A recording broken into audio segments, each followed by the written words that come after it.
I'll welcome back and send straight to him, yeah? Yes. Okay. 90 seconds.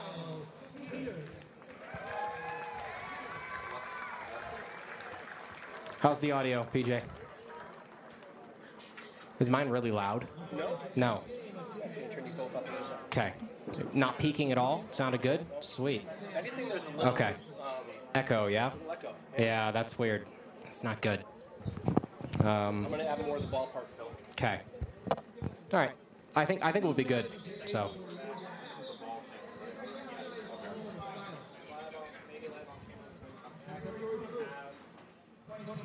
Are we set? PJ.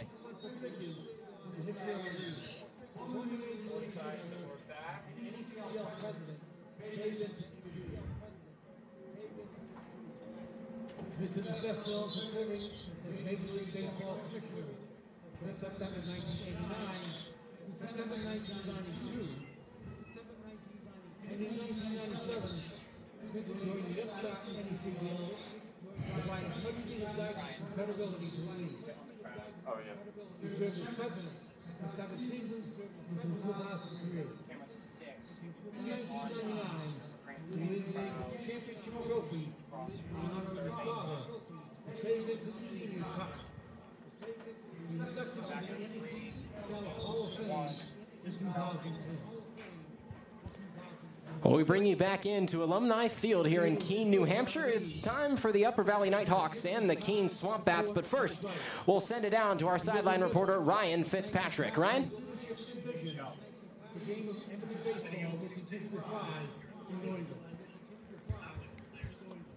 To commemorate Jay's legacy of the game of making the Winter League a reality, he asked that the join us in honoring him one moment of silence. He said, oh yeah, especially with how much of a crowd Keene can gather. Speaking with Coach Casey O'Brien, the hitting coach for the Bats, he said that the game plan for today is that the quality start out of their starter, and for the offense, the lefties to take advantage of the fastballs while being in hitter's count, and for the righties to spit on the off-speed pitch. Let's see if they can do that here today. Thanks ever so much, Ryan. They're introducing lineups right now, and it's time for the national anthem. We'll be right back here from Keene.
Well, we've got the national anthem played, lineups introduced, and Phoebe, it's time for some NECBL baseball. This should be a fun one. This is the first divisional game for Keene this year, the second one for the Nighthawks. What did you see from the Nighthawks in their season opening win against North Shore?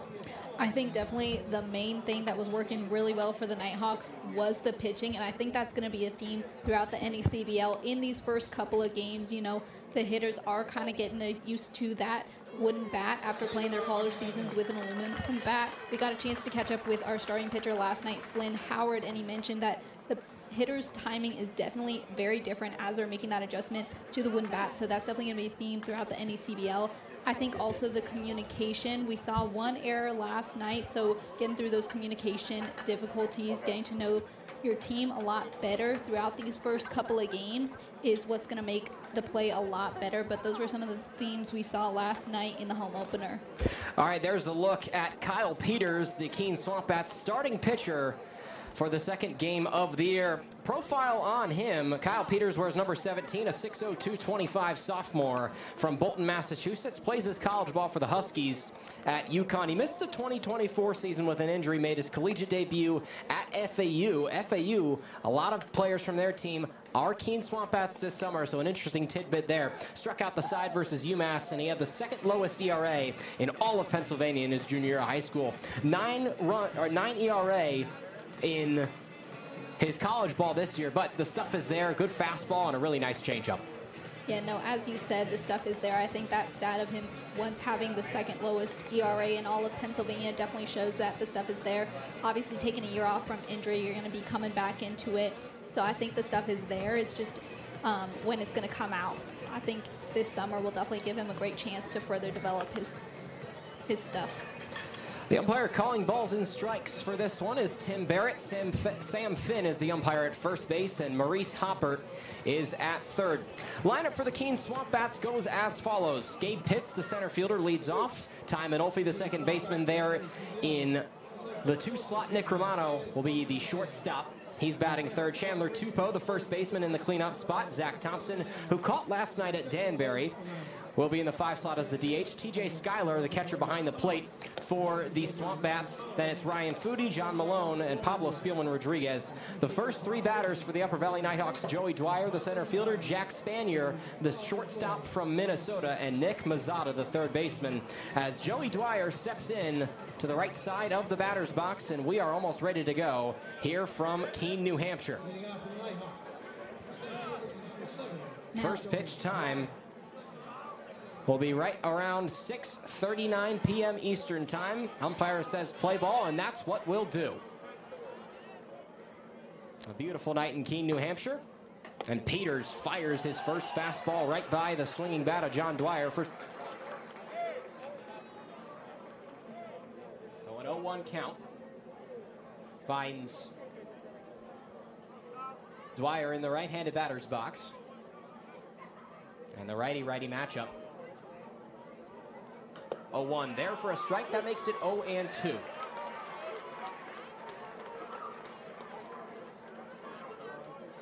So an early 0-2 count. And the problem for the SwampBats last night at Danbury was getting through this first inning.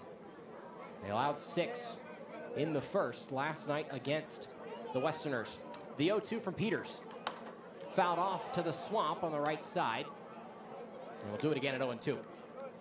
This Upper Valley Nighthawks team, a lot of different guys. They've got some players, high D1, some D2 guys in there as well. A very well-rounded team.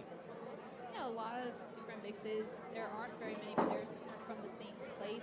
I think later in the summer, once they finish up their NCAA appearances, we'll start to see more players coming from Upper Valley staples. Southern Miss always sends players to Upper Valley, so once they wrap up their NCAA play, you'll start to see more players coming from the South. Southern Miss just ended their season yesterday in the NCAA Regional.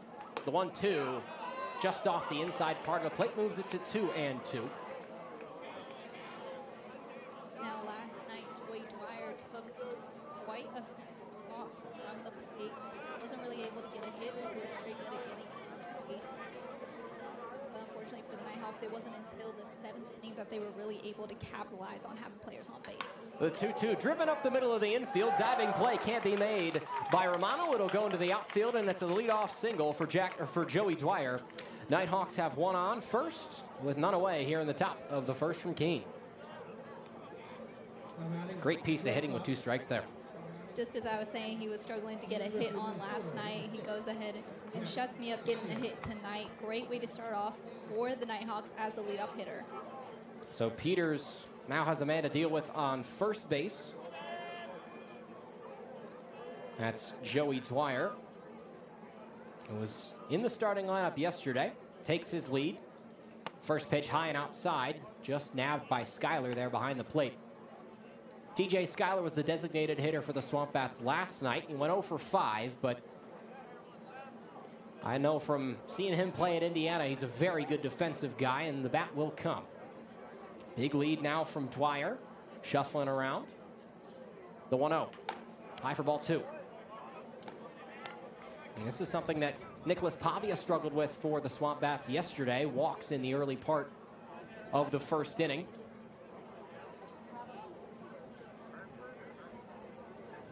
And looks over his left shoulder, comes set. A 2-0 pickoff attempt over to first. Back in with nothing doing is Dwyer.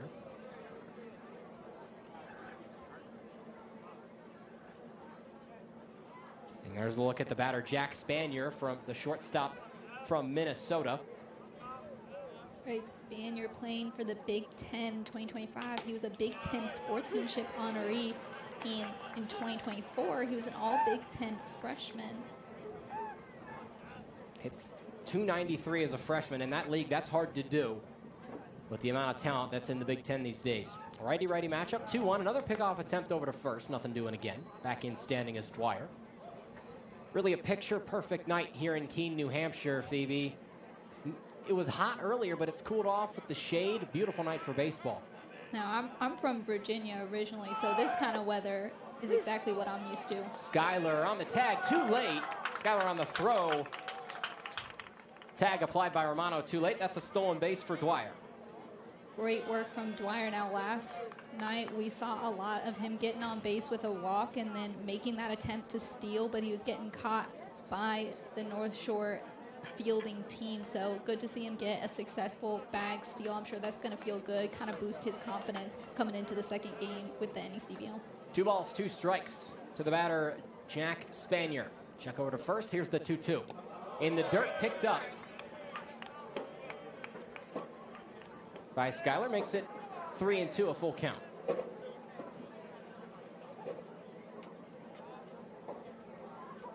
Runner on second in scoring position is Joey Dwyer, the center fielder for the Nighthawks. Full count, payoff pitch, none away. Off the inside part of the plate. Ball 4, a walk, and now there's 2 on. So early trouble on the base paths for the SwampBats defensively. And look at the stands over to the right. They are filling up real nice. The people of Keene are filling up these stands at Alumni Field. Keene always pretty good with the attendance factor. Runners on first and second. The batter, Nick Mazzata, winds and deals as Peters. Low in the dirt for ball 1. I gotta say, Alumni Field is a great setup.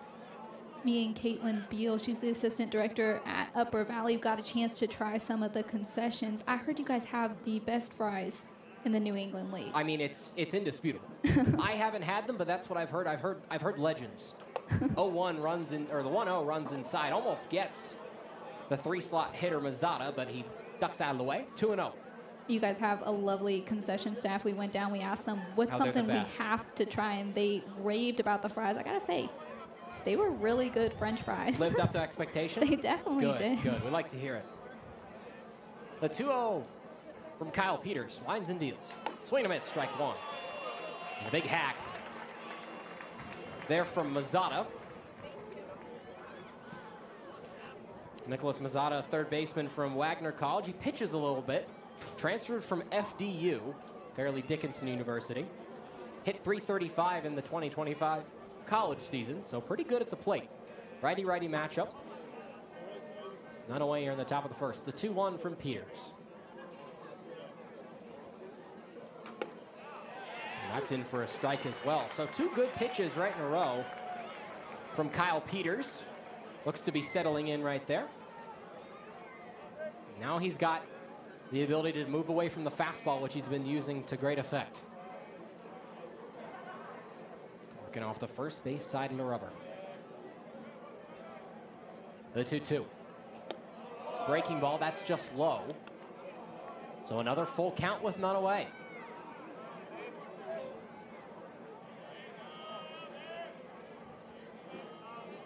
Mazzata 0 for 4 last night. Played DH. He walked and struck out in the Nighthawks 5-0 win over the North Shore Navigators. The payoff pitch. Swinging a fly ball out to center left field. Coming in on it is Malone. He makes the catch, and the Runnels will stay put. One away here in the top of the first. Mark it down as F7 in your scorebooks. So Mazzata goes down, but draws a lot of pitches out of Peters. He's already thrown 18 in this game.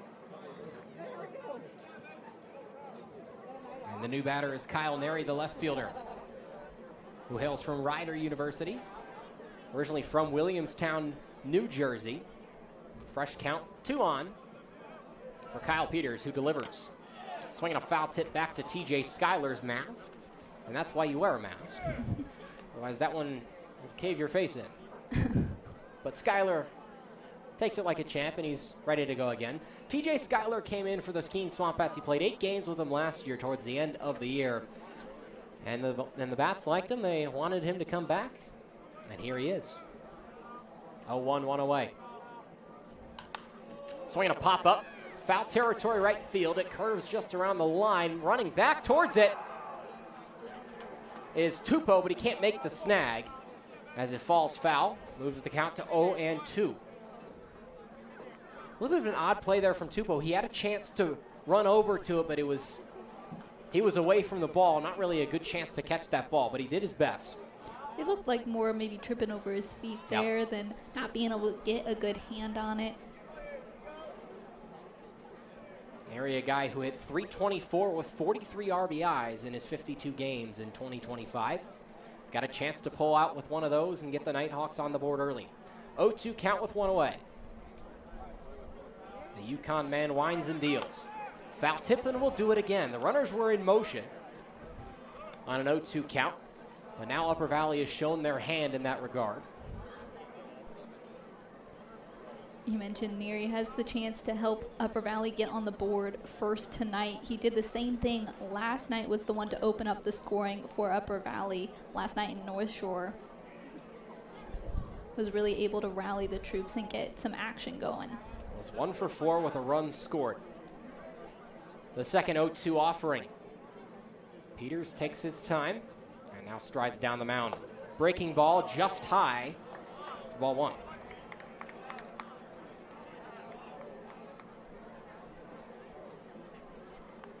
New to the NECBL here in 2025, the pitch clock. Keene lost their game last night to Danbury. Scored 12-4, but it was a game that only took, it was under 3 hours. I think it might have been, it was under 2.5 hours. I think it was 2:27. The 1-2. Swinging a grounder, could be 2. Manolfi, Romano, over to first. He's safe. A close play at first. Chandler Tupou didn't stride far enough to grab it. But a good play by Manolfi towards Romano, but just a step late, or beat him by a step, did Kyle Neri. Some very quick feet from Kyle Neri to put runners on the corners for Upper Valley, putting them in a good position now with 2 outs on the board. So Dwyer moves over to third. Spanier out at second.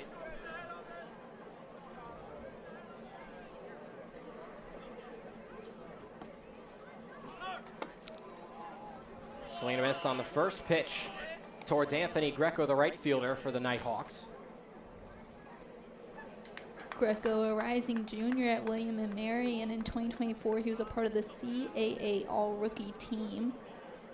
He was also a winner of the William & Mary Provost Award in 2024 and 2025, which is an award that recognizes student athletes with a 3.5 GPA. Getting it done off the field as well. Pretty sweet looking gold bat he's got. I don't know, I don't think it's spray painted. I think it's just painted like that. I like the look of it. Runners at the corners, 0-1, 2 away, top of the first. That one's high.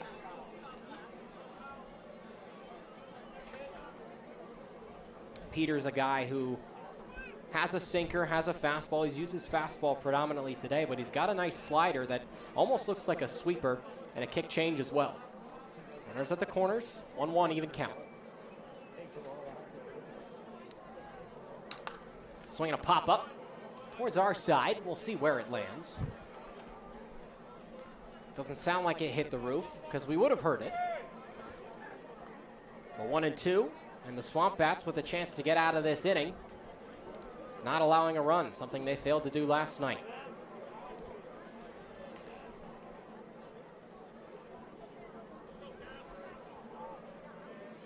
Peters takes a breath and kicks and deals. Swinging a chopper towards Minolfi, fields it on a hop to his left, throw over to Tupou, and that retires the side. The Nighthawks get one hit. They strand they strand one. No runs. Due up hits Minolfi and Romano in the bottom of the first. This is the NECBL from Keene, New Hampshire. One more disappointment added to the ones you left behind. There he goes. On a second. Got it. One is gone. Two-run shot at Louisa. This young man has the payoff is crushed. Love the beams, love the schemes, tight slip. But burning me, Lord, the shot high deep to left. I'm turning dreams into reality. In the lab with the formula and chemistry. Your memories spark and motivate and make the industry shake. We put the balls in the brakes and talk one chance at best, yes. Painting pictures for the culture, keep the brushes fresh. Flip the cover, work the drummer, passion never rests. Freedom is a teacher under pressure, now we blessed. Yeah, it's one art, one shot, now the future is yours. Go! Time for the bottom of the first here in Keene, New Hampshire. Upper Valley had one hit, a leadoff hit from Joey Dwyer, but Gabriel Pitts, Ty Minolfi, and Nick Romano are due up in the bottom of the first in a 0-0 game. Andrew Hillsman alongside Phoebe Winters, and the starting pitcher is Joseph Chambers for the Nighthawks. Now, fun fact about Joseph Chambers, you mentioned that you go to Indiana I do, University. that's right. Well, Joseph Chambers' father actually golfed at Indiana University. Oh. A lot of Indiana ties. It's a 14-hour drive for me from the Hoosier State, but more ties to my home state than I figured there would be. Obviously, TJ Schuyler for the SwampBats plays at Indiana University. One of the SwampBats relievers, Aiden Decker-Petty, plays at Indiana. So more than I thought, which is always nice. Gives you a piece of home Exactly, as you're so far right. away. You know, it's always fun to have that little piece of home. We're looking at how Chambers looks out there. That breaking ball has a lot of movement. It'll be interesting to see how he attacks these Keene hitters. Gabe Pitts was pretty effective yesterday. The SwampBats struggled in the offensive department. They only were able to muster 4 runs. They were held scoreless through the first 4. They finally got on the board with a solo home run. They got on the board with an RBI sac fly from Ty Minolfi in the top of the 5th. But the big star in the loss last night for the SwampBats was catcher Zach Thompson, 2 home runs and 3 RBIs. That's definitely impressive, bringing some lightning to the Westerners Stadium in the season opener of the NECBL. All right, first Keene SwampBats home at bat of the year, and it's Gabe Pitts, the center fielder, as he takes strike 1. And a look at Pitts' career, he's a center fielder sophomore from Central Connecticut State University, the Blue Devils.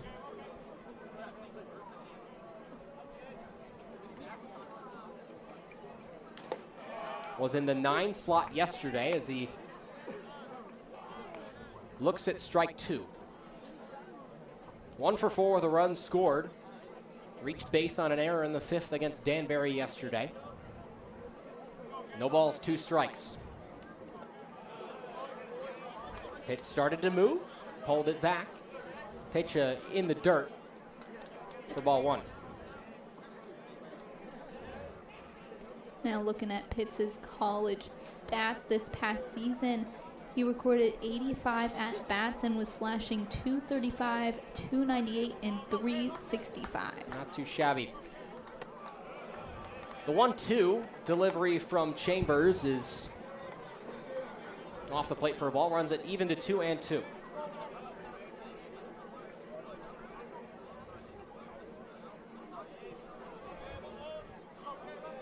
2-2 the delivery from Chambers.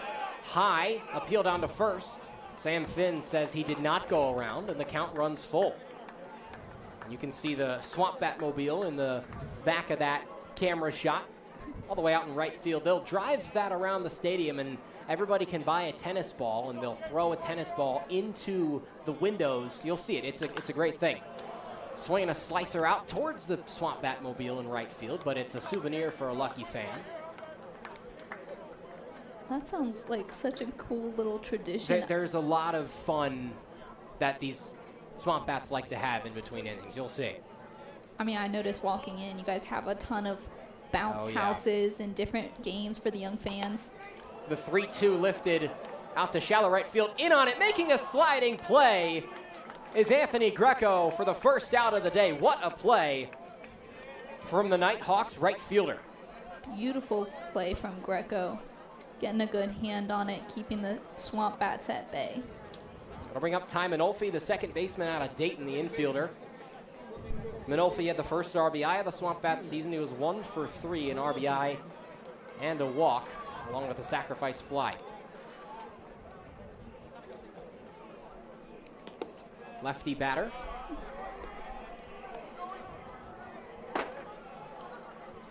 Looks at ball one, that's low. Manolfi with his pink bat.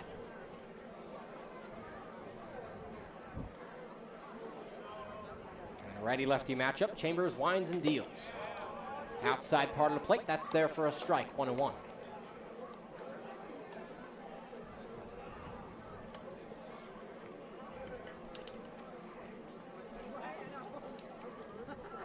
Ball and a strike.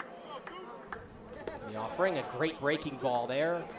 Makes it 1-2.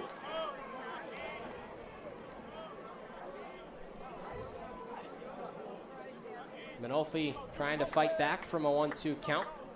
One away in the first. Here in Keene. Just off the outside. A good pitch though. 2-2. And he stands here at Alumni Field off to the right side on the first base.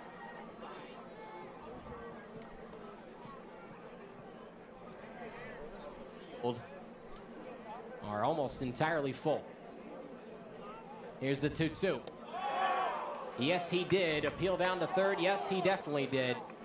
And Ty Manolfi goes down swinging. 2 outs in the top of in the bottom of inning number 1.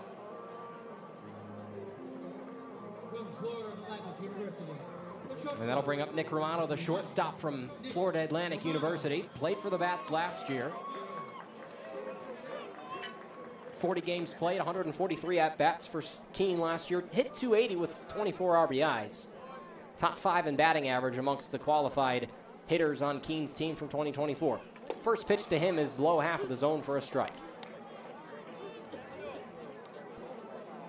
So Chambers making quick work of the bats. Definitely going to boost the confidence of the Nighthawks as they head into the top of the second.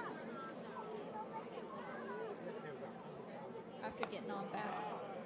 There's another strike. 0-2, 2 away. Keene looking to avoid a 1-2-3 inning in the bottom half of the first.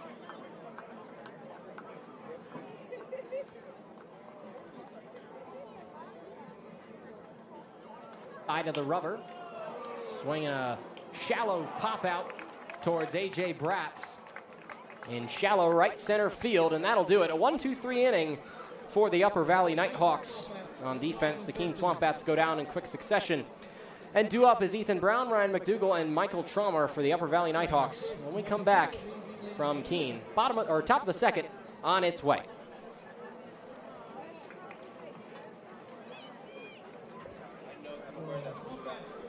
It's cutting out our audio feed. When you change it, it cuts our mics. Yeah, it's fine.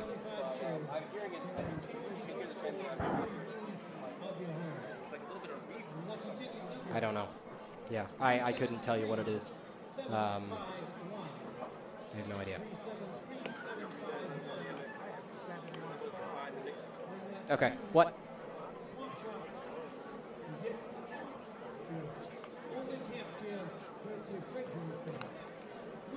Sure. What does it look like? I'll just improv it, whatever.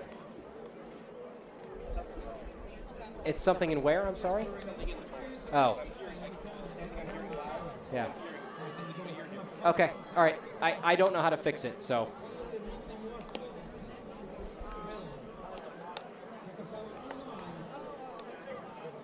Now look at beautiful Alumni Field, the Red Barn in right field. One of the most picturesque ballparks, of which there are many in the NECBL.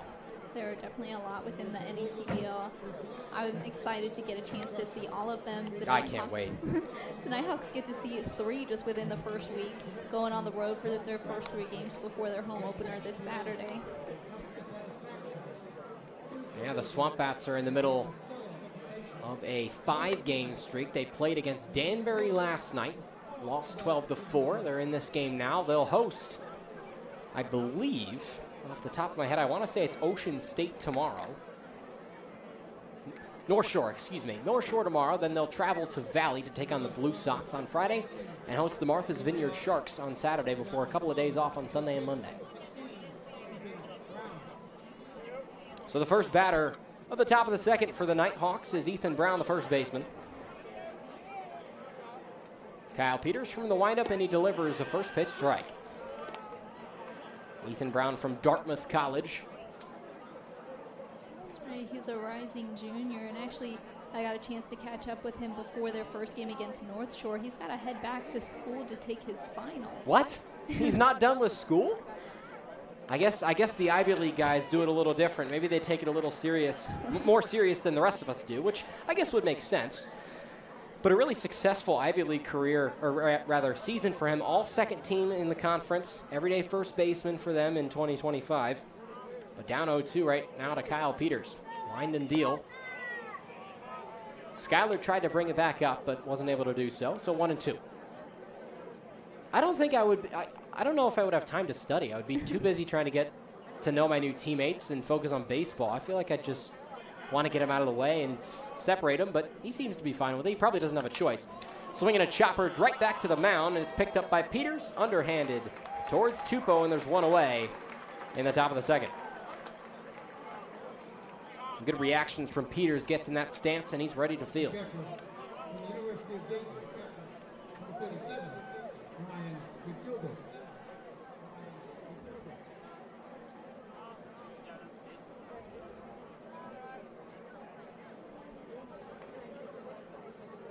Peters already thrown 31 pitches today, as the catcher Ryan McDougall is up to the plate for the first time today for Upper Valley.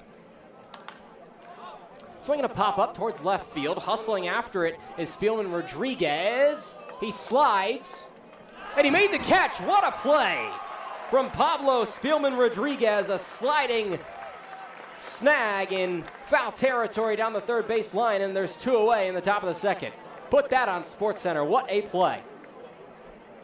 I love the way he sat back up and held the ball up to just the rousing cheers from the fans here at Alumni Field. That was definitely a very nice moment for the fans here at Alumni Field. So already some pretty crazy plays. We had that sliding catch in the bottom of the first made by Anthony Greco, and now this sliding catch made by Pablo Spielman Rodriguez. So going all out in the home opener. Breaking ball in the dirt as the first pitch to Mitchell Trommer. Or rather, Michael Trommer, excuse me. Infielder from Bucknell. Today, the DH. Was 1 for 4 with 2 RBIs last night, and he struck out. Here's the 1-0 from Peters. Sinker misses low. 2-0.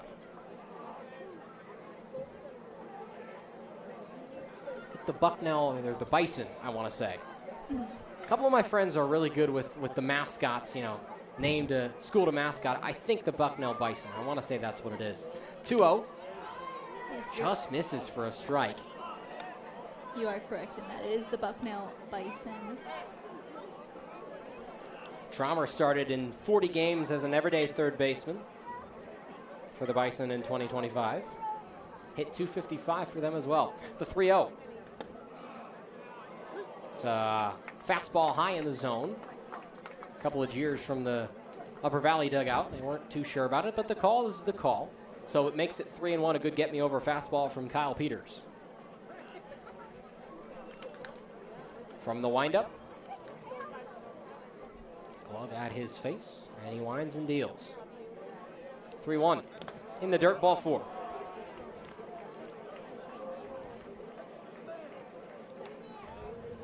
So a really solid at bat from Trommer, who took his pitches and got on base effectively. First walk he's drawn of the year. And great work to keep the half inning alive for the Nighthawks. They already have 2 outs on the board. They were able to get a couple on base, but unfortunately unable to capitalize. Looking to sing a different tune in this half inning. 0-0 the score as Anthony Bratz is up to the plate. Righty-righty matchup as Peters flames in a fastball right by him, and he didn't offer at it. 0-1. Bratz, a rising senior at Marist College. He had a 211 at-bats this past season, slashing .299, .387, and .341. Sidestep delivery, back pick to first. TJ Schuyler's throw is a little bit off target, so no tag could be applied by Tupou. But Schuyler, a very agile catcher behind the plate. He's able to move from that stance and do what he wants. Ball and a strike, 2 away. Top of the second. 1-2 now.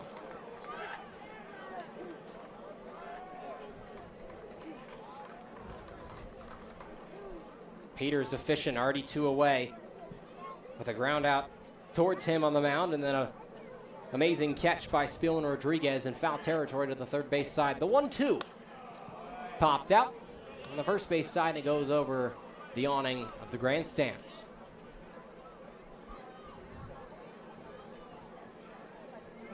Can definitely hear the fans starting to get excited, hoping that Peters can keep the Upper Valley scoreless again as they head into the bottom of the second.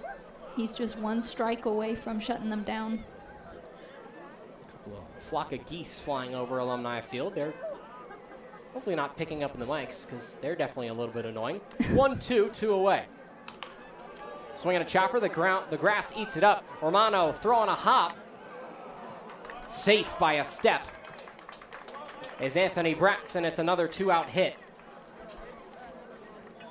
for the Nighthawks. As Trommer moves over to second in scoring position now. And we go back to the top of the order. It's Joey Dwyer. Now Dwyer was able to get aboard base during the top of the first, but unfortunately couldn't come home, was left stranded out on the base path. Looking to help out his teammates here as they only have 1 out left on the board. 2 on, 2 out. First pitch strike delivered by Peters, a breaking ball on the front door. And a curve back in.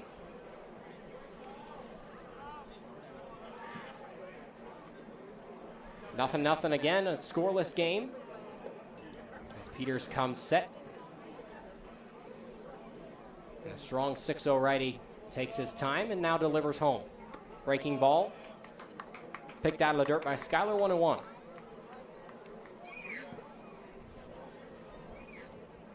Nighthawks have 2 hits, no errors. SwampBats went 1-2-3 in the bottom of the first.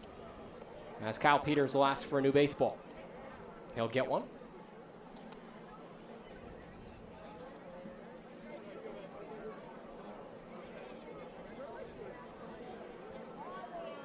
And he'll toe the mound again. Ball and a strike. Towards the center fielder, Dwyer. And the pitch. Breaking ball just off the inside part of the plate, ball 2. Reminder that the Franklin Sports is proud to be the official batting glove of the New England League. This summer, the Keene SwampBats will join over 200 major leaguers by stepping up to the plate with Franklin batting gloves. Gear up at franklinsports.com and become part of the most trusted batting glove in baseball. Here's the 2-1 from Peters. Just off the inside part of the plate, ball 3. And a great at bat thus far from Dwyer. Remember, he got into a 3-2 count in the top of the first and was able to find himself a single and then stole second. Peters comes set, gets ready for the 3-1.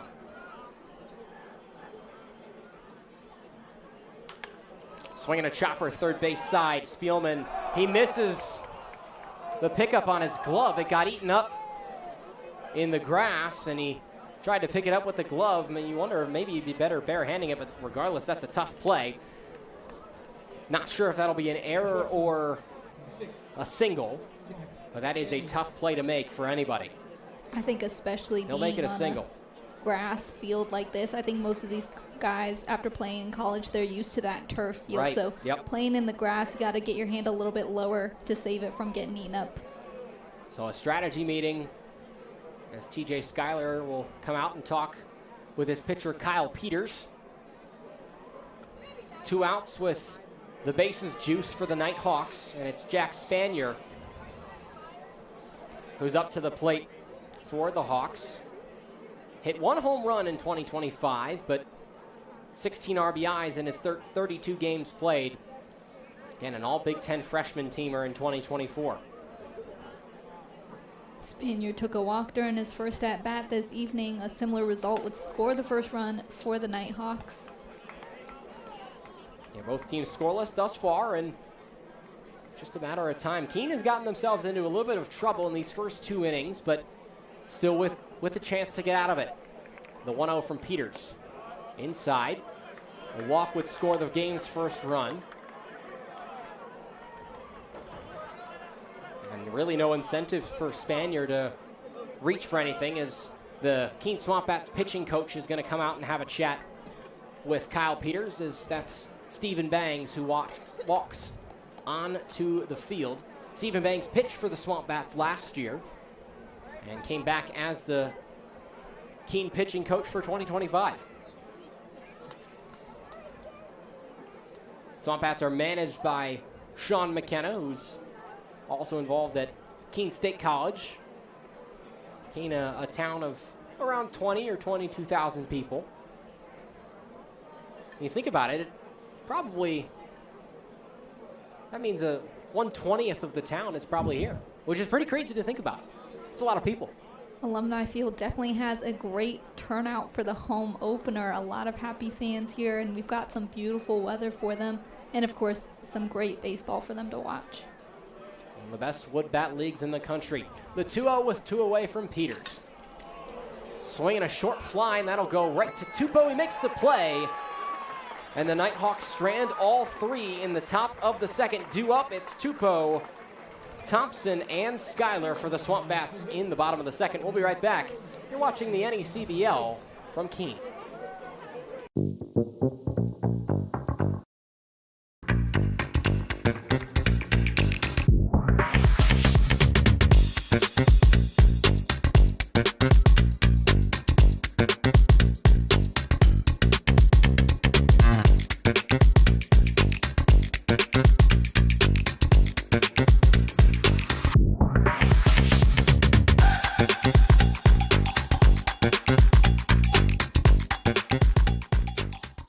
At M&T Bank, we believe in the power of together. Together, we can help your business grow. Together, we can move communities forward while giving back. Together, we can help your family spend more time on what matters most. And together, we can achieve more than ever before.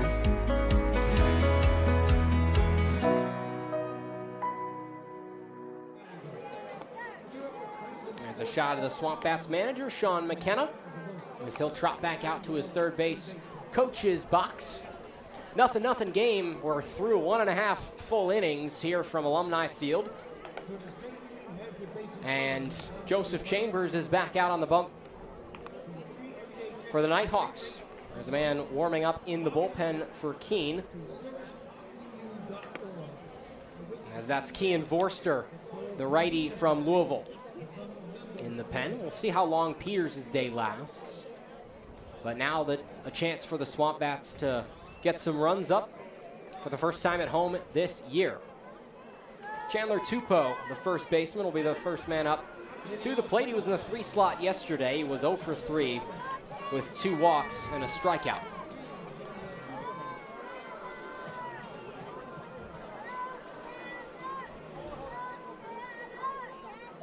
Still looking for his first hit, and a breaking ball there for a strike.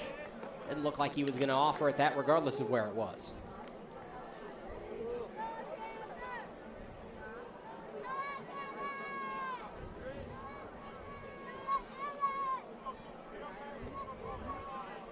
From the stretch, an off-speed pitch that's high.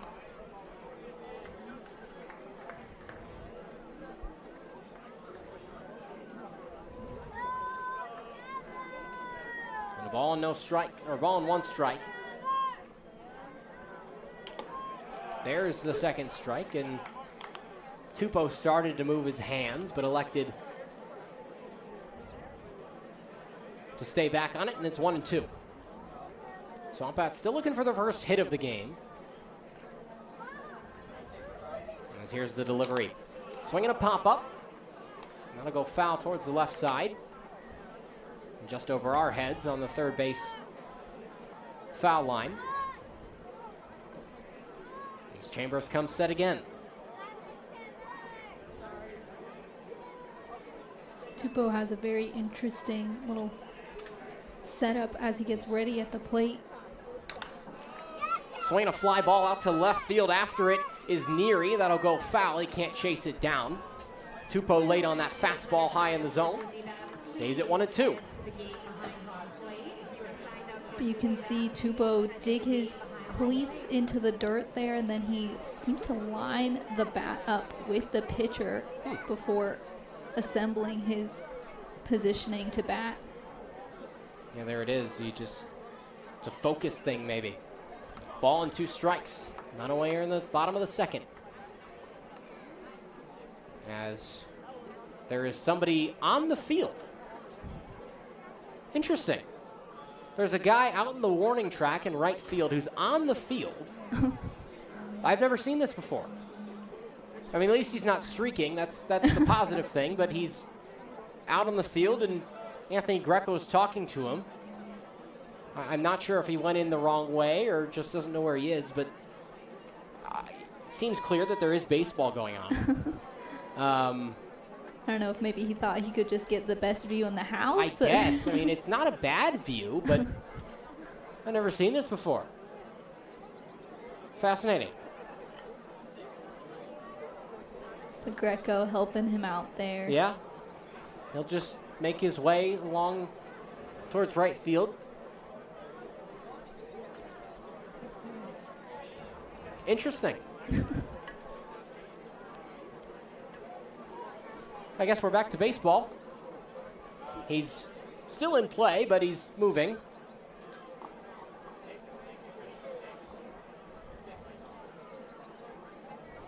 So back we go, 1-2. None away, none on. Tupou stands back in, righty lefty matchup. Looks at a high fastball. Spits on it, goes 2-2.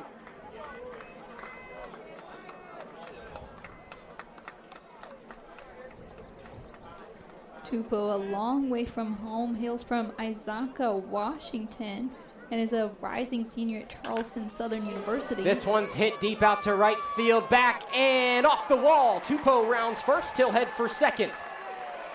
And he slides in with a double with none away here in the bottom of the second. A leadoff double in the second for Chandler Tupou, and the SwampBats have a guy in scoring position with none away. A great response from Tupou, coming out with 2 strikes on. I think that break helped him kind of reset, was able to launch it out into right field.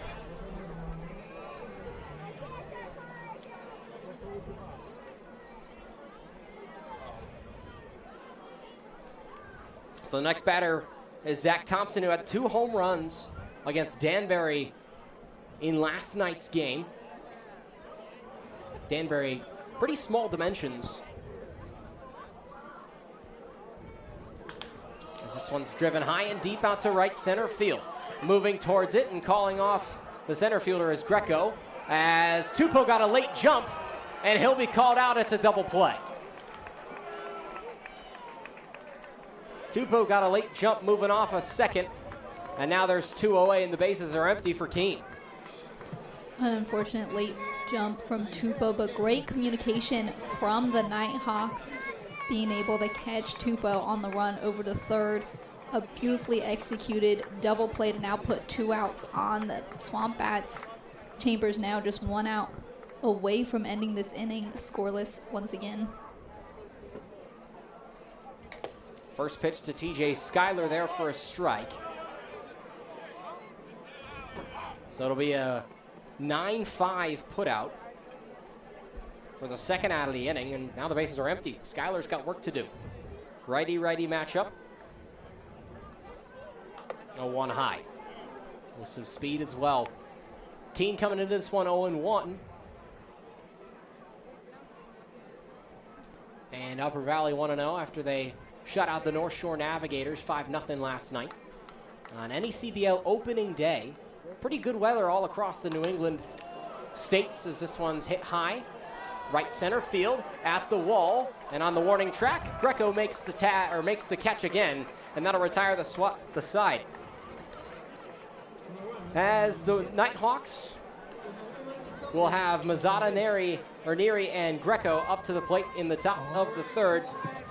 And the SwampBats go quietly again. 0-0 after 2 here from Keene. It's time for the fan favorite Dizzy Bet. We have some incredible competitors. Oh God, it's time for the Dizzy Bats. Oh, I love Dizzy Bat. I don't think I would ever be able to do it. I think it'd go very badly for me, I'm not gonna lie. All right, guys, ready? Go ahead. Are our mics out? 10. Mike. Mics are out, yes? Do you want me to mute them on here or no? Okay. 8, 7, 6, 5, 4. 8, 7, 6, 5, 4. 3, 2.5, 3, 2, 2.5, 1, go.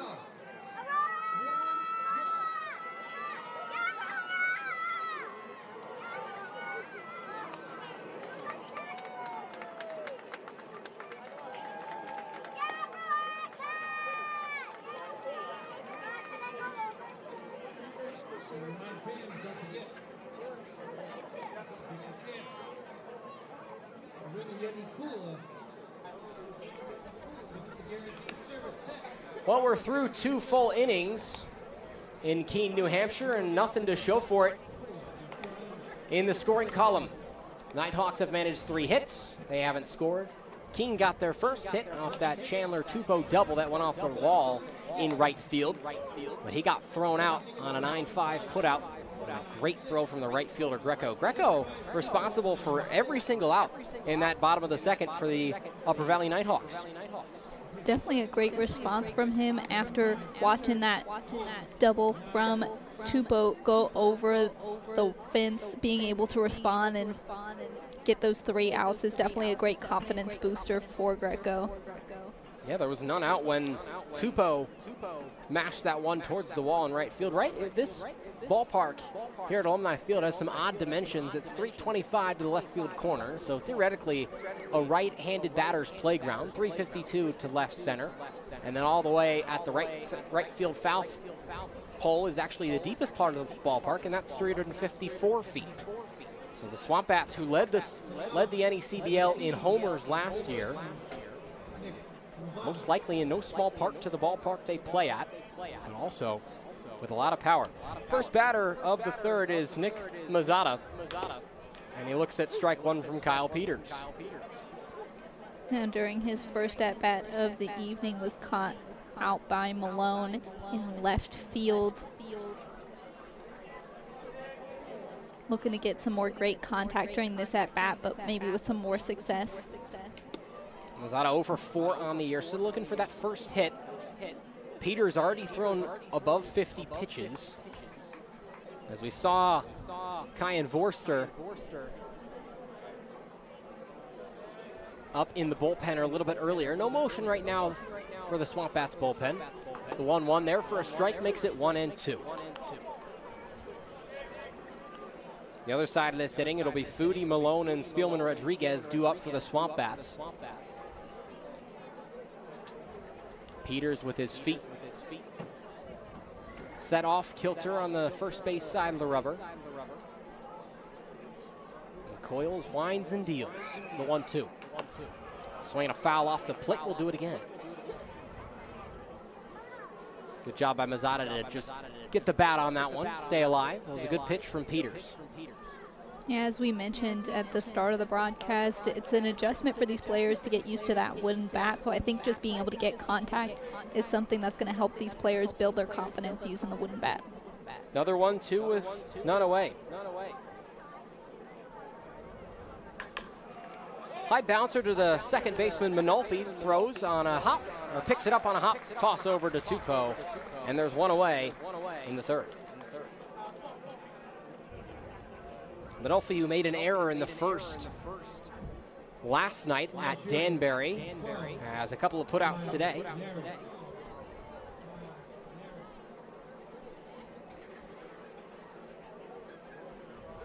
Going to bring up Kyle Neary. The left fielder. Our friends the Geese seem to be back. I hear them somewhere. Fresh count to him. A breaking ball there for a strike.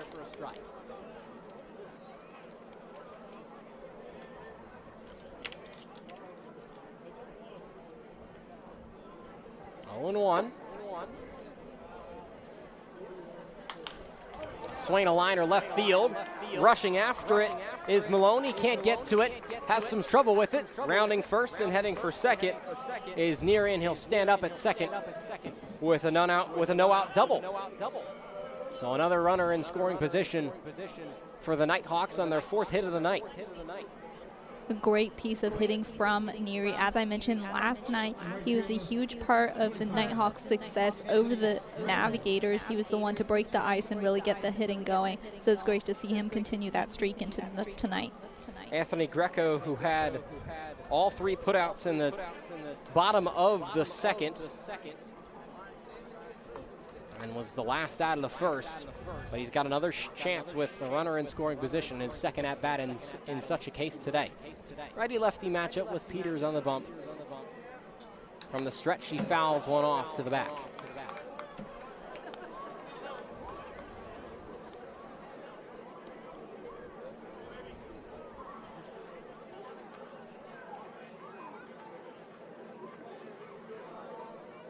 Oh, 1 with one away.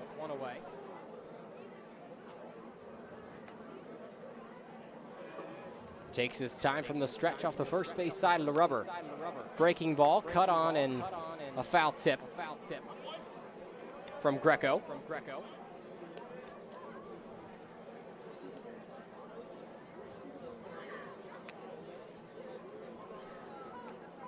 One out, top of the third.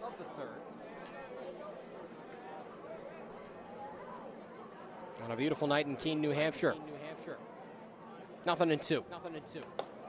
High fastball, tried to get him to chase, but he wouldn't offer.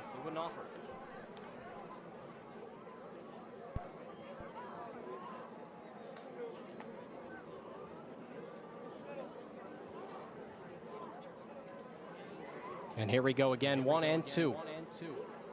One away, big lead at second from Neary. Stretch delivery, foul ball towards the right side, and the kid will pick it up. Almost made the play. And they'll fight for it. Kid on the left has got it, and the kid in the number 6 jersey is defeated. Maybe, probably a good chance that they'll get another one over there. I was going to say, there's still a lot of baseball left tonight, so for sure. Definitely still a chance for him to pick up a good souvenir.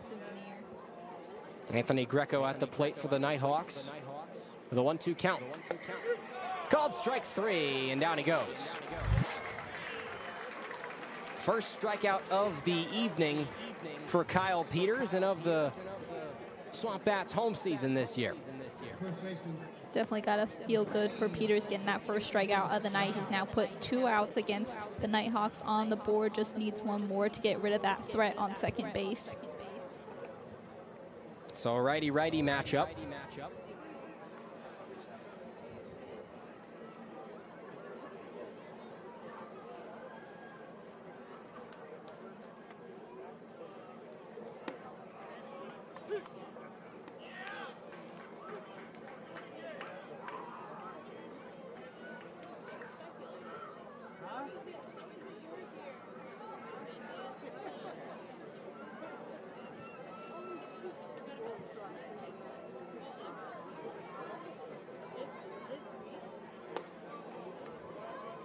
And the new batter for The Nighthawks is Ethan Brown, the first baseman.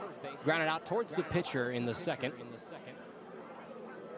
Brown, who hails from Dartmouth College, an Ivy League school. 1-1 from Peters with 2 away, looking to get out of it.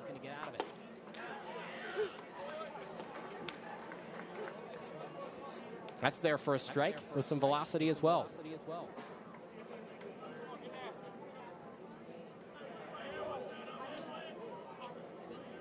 Still scoreless through 2 full innings of this baseball game. And Peters winds and deals. Cut on, and another foul tip above the backstop. And we'll see the same movie again. As you said, both teams still scoreless, but we've seen a good amount of threats on the base. Both teams starting to get some good hits, some good contact on that ball. Now for the Nighthawks last night, it took until the 7th inning to really get those runs going. 1-2 high. I'm thinking pretty soon we'll start to see those runs come across home plate, just as both teams kind of settle in. Yep. Well, you know, it's only their second game of the year playing with each other. If they did an exhibition, then maybe it's their third, but their second regular season game, still trying to feel out. You're still constructing a new team, baseball individual, but there's a chopper towards the shortstop up the middle. Romano fields it over to first. A great play from the shortstop, Nick Romano, and that'll retire the Nighthawks in the top of the third. We head to the bottom of the third, still nothing from Keene, New Hampshire in the NECBL.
Little tire race action here in Keene, New Hampshire, Alumni Field, and the SwampBats mascot, that's Ribby the SwampBat.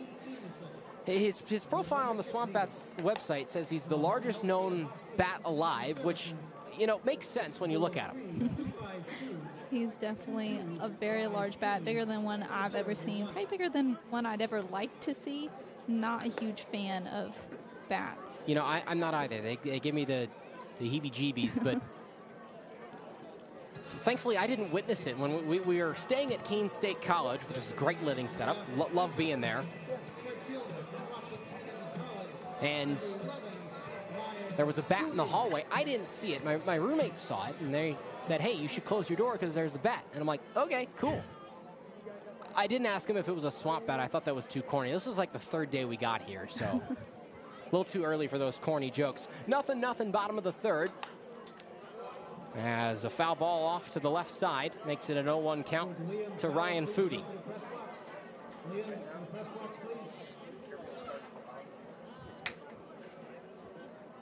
Nothing in 1.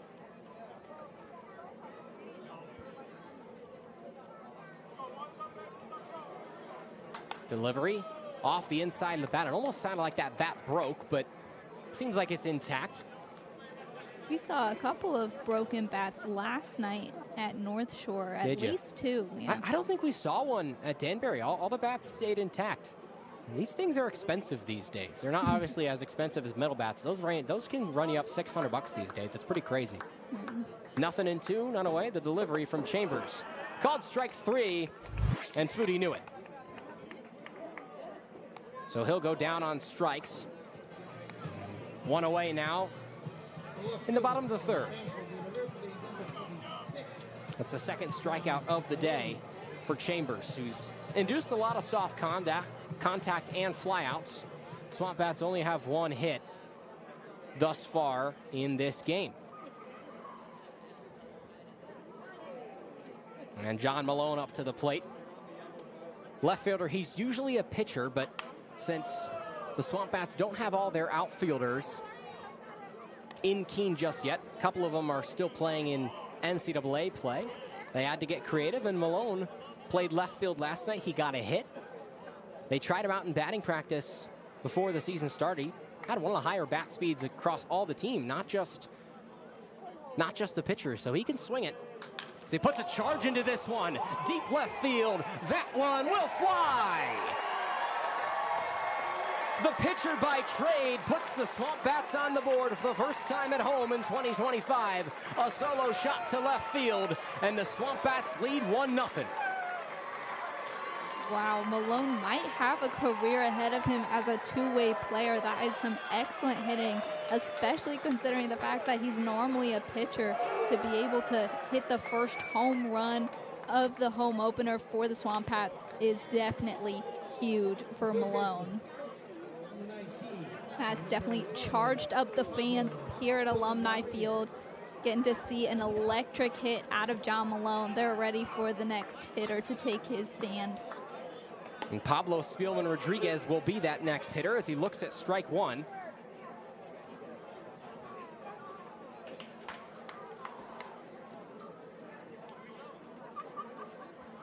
Nothing in one after the one-out solo shot from John Malone. It's Pablo Spielman Rodriguez who looks at a high ball.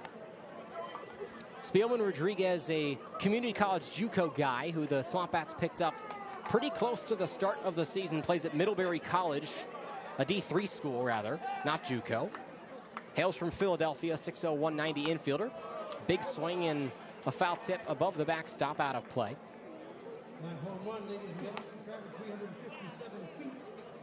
So how about the first SwampBat home run of 2025 at home from a guy who's usually a pitcher? That is just an incredible stat line to have. I'm sure that charged up the dugout even more, knowing that this guy was just stepping in to fill a space. Close pitch, a good one, but it moves it to 2-2. They loved it. Everybody came out and celebrated, and it was loud. And hey, charged up the fans. Now I gotta ask, what do you think manager Sean McKenna is thinking about Malone now? Do you think he's gonna keep him in the batting order? You know, Malone's certainly making his case, that's for sure. SwampBats lead 1-0. Called strike three. And the Nighthawks will throw it around the horn. 2 away as the SwampBats have a lead in the bottom of the third. Second strike out looking for the Bats in the third here.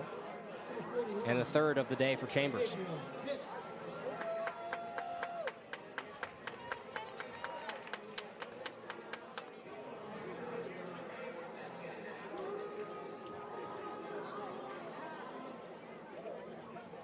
Turn over the lineup card, and Gabe Pitts, the next hitter for the Keene SwampBats. The center fielder will look at a breaking ball for strike one.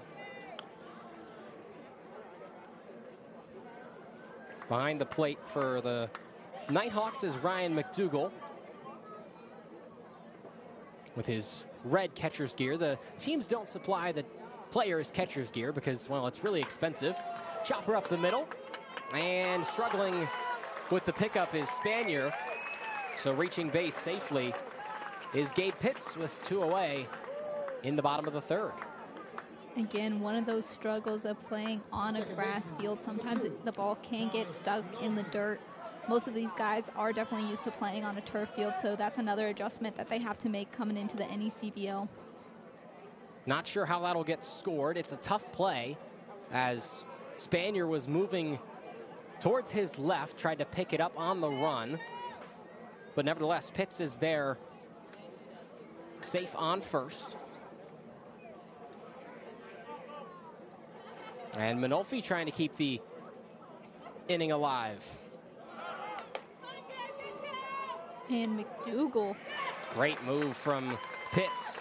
Beats out the throw. That's a stolen base as Gabe Pitts stole 2 bags last night. So with that speed, they put him in the leadoff slot, and he's been effective again now in scoring position. They'll rule that first base hit. That'll be a single, not an error. Too tough of a play.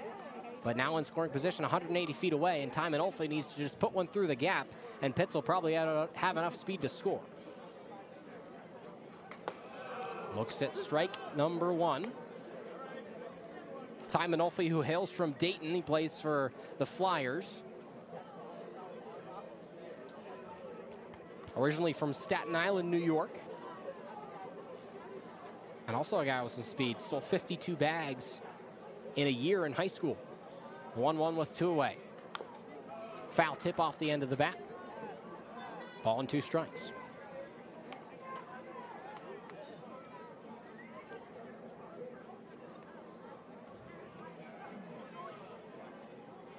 Runner on second is Gabe Pitts, who's 1 for 2 today. Manolfi 0 for 1 with a strikeout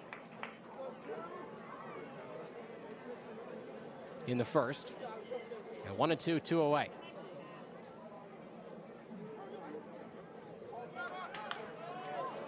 Early on the breaking ball is Manolfi. The runner was moving. Manolfi sitting fastball on that one, but flared the hands out and got the bat to it. Keeps himself alive, 1-2 again. And as you mentioned, Manolfi, definitely a dangerous player should he get on base here, setting a school record at St. Peter's Boys High School for stolen bases with 52 in a season. Righty-lefty matchup, 1 ball, 2 strikes, 2 outs. Middle infielders return to their regular positions. High pop up towards the left side and foul out of play. That one will land towards the gaggle of fans on the left side of the ballpark.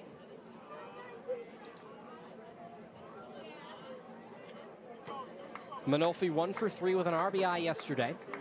Came in the form of a sac fly in the 5th for the SwampBats. Looking to have some magic again. Keene early leads 1-0 off of that solo shot from John Malone. The 1-2. As he'll change his mind and say what's up to Gabe Pitts over there at second. Now you mentioned during his first at-bat, Manolfi's pink bat. I don't know if you can see, it looks like he has some pink gloves to match it. I love it. I think it's great. He was rocking the pink bat yesterday. 1-2 towards the right side of the infield, picked up by Bratz. Throw over to first in time. But the SwampBats score 1 on 2 hits. The John Malone home run with 1 away in the 3rd gives the home team a lead as we head into the top of the 4th. This is the NECBL from Keene, New Hampshire. SwampBats lead 1-0 through 3.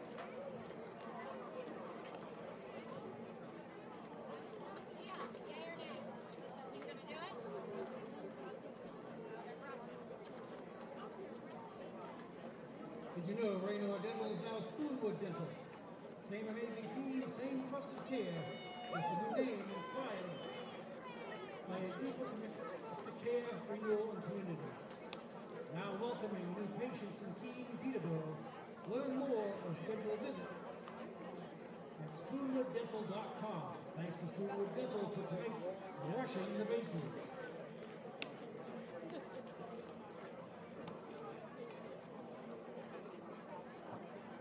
Lucky ticket time, ladies and gentlemen, for a $25 gift card to West Swansea Meats. Ticket number 634579. 634579. And we're back here in Keene, New Hampshire with the NECBL. Still on the bump for the SwampBats. Going to be number 17, Kyle Peters. Due up for the Nighthawks. Going to be Ryan McDougall, Michael Traumer, and AJ Bratz, the bottom of the order for the Nighthawks. Traumer was able to get a walk during his previous at-bat. The Nighthawks looking to get some success here. We've seen them get a couple of guys on base, unable to capitalize on that so far. Looking to change that here as they now sit 1 run behind the SwampBats. Well, you know, I thought there was going to be some more action in the SwampBats bullpen a little bit earlier in the game. There are a couple of pitchers warming up for the Bats right now, but this is huge for Sean McKenna as a manager. Keene still has 3 games in 3 days to play. They'll have their next off day on Sunday. So you got to conserve arms until that point in time as much as you can. And Kyle Peters definitely giving his team a big help in that regard.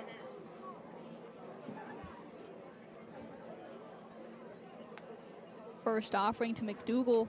That one's going to be low and in the dirt for ball one. You bring up an excellent point. There's an interesting task at hand for the managers of summer ball. It's balancing, not wanting to burn out the arms of your pitchers, but you also want to put them in positions where you're able to test their limits and really help them develop, as the 1-0 just misses for ball two. So McDougal sitting ahead in the count here.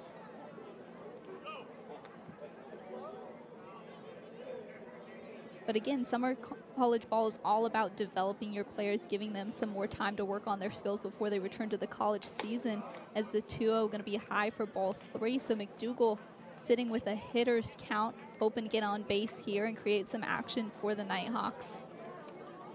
We started off 3-0, and he knows that Peters is going to have to offer him something. The 3-0. He's going to swing and miss on that, so that'll be strike one on McDougal. Yeah, green light situation there for McDougal, and he let it rip, but just late on the fastball from Peters. A really solid 3-0 pitch, and now he's got work to do. Peters deals the 3-1. That one's going to be popped high out into left center field. And under it, going to be the the shortstop Romano with the catch, and out number one on the Nighthawks. And that's always the shortstop's ball, so a good job from Romano.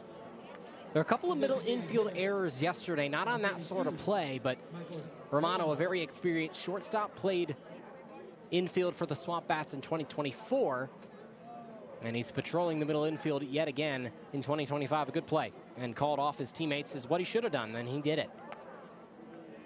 Definitely seen some signs of great communication from the SwampBats as Peters deals the first offering to Traumer. That one's going to be fouled off into the backstop for strike one. I think that's also another hurdle of summer ball. You just met these guys maybe 2-3 days ago, so it's working out those communication errors, making sure you know who's going after the ball and you can trust your teammates as well. I'll tell you what, on the way towards Danbury yesterday, it seemed like the SwampBats at least. Is the 0-1. That one's over the plate for strike two. The SwampBats, it seemed like they'd known each other forever. They were cracking jokes. It was loud. I could barely even focus on. I was just sitting there listening to music up in the front of the bus. They were having a blast back there. That's definitely great to see. I have to ask, on the way back, were they playing Mafia? Oh, of course. They played both sides. Is that a thing all around the league? 0-2, swing and a miss. That's strike three and out two. How did you know? I got to say, I think it is just. Is that a baseball thing? I think it's a baseball thing. I think it's a college-age baseball guy thing. I worked summer baseball last summer over in the Cal Ripken League, and I got to say, those guys were always playing Mafia. It's a great game. It's so fun. I'm going to try and get in on one of those, hopefully. I got to nail down the rules first, but that's the goal. I am definitely hoping to get invited to play on the bus. I think it would be a great way to pass the time on some of those longer road trips. Well, we went to Danbury yesterday. That's the second longest one of the year. It's a 3-hour bus trip. And it's the first offering to Bratz. Going to be low and in the dirt for ball one. The thing about the NECBL that I really like is all the teams, obviously, in the 6 New England states. So, you know, there's really not a ton of travel. You're not doing hotel stays, which is good for the organizations. As the 1-0, that one's going to be popped high into right center field. Under it with the catch, and out number 3, going to be Malone. So that's going to retire the Nighthawks for the top of the 4th.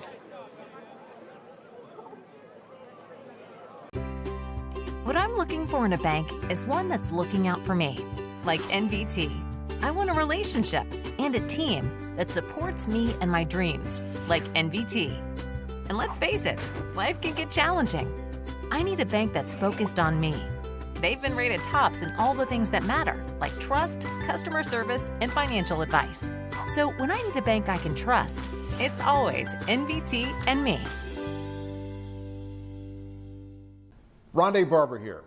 Being in the NFL for 16 years, I've dealt with my fair share of bumps and bruises.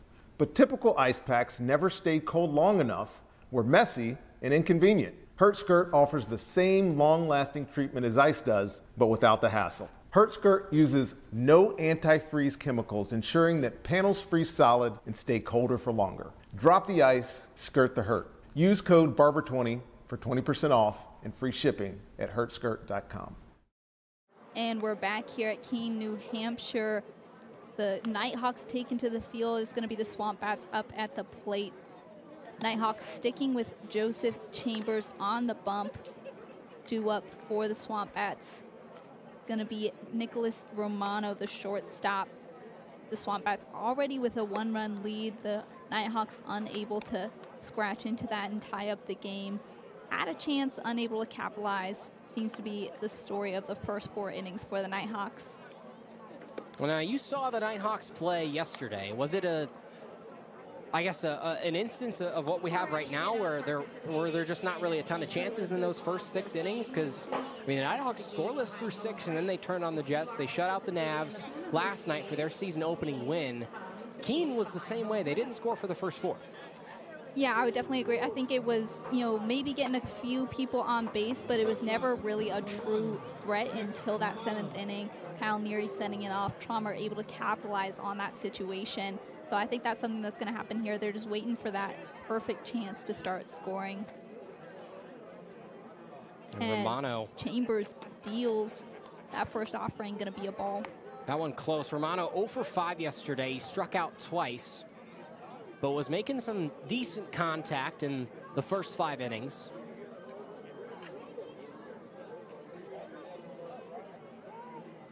The 1-0 to Romano. That one in there for strike 1, so the count now even on Romano.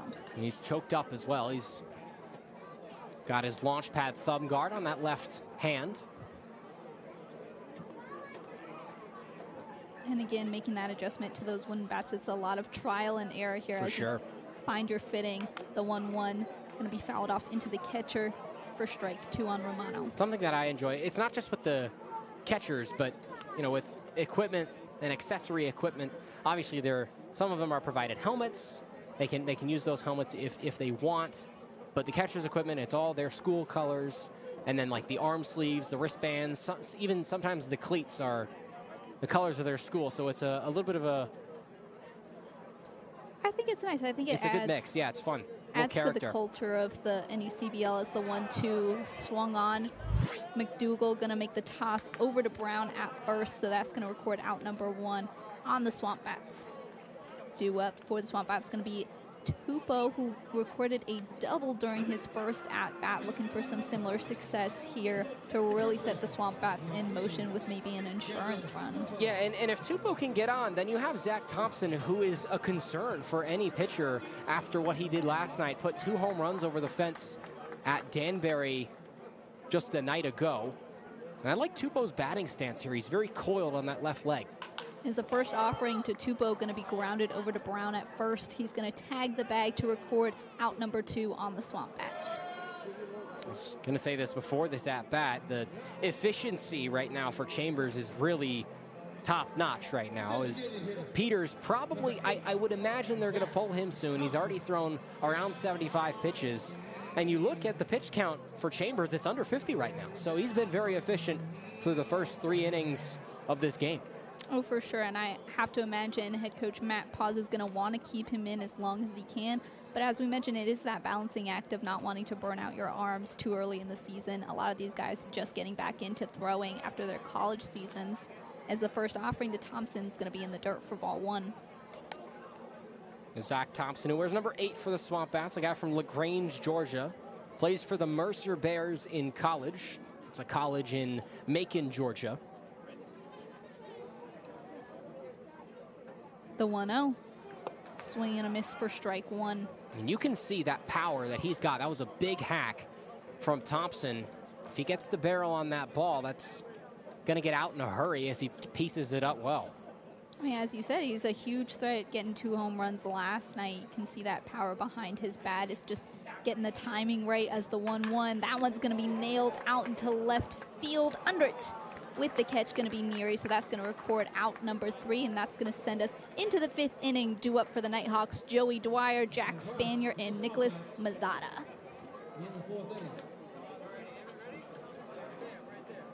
SwampBat fans, how are we doing tonight?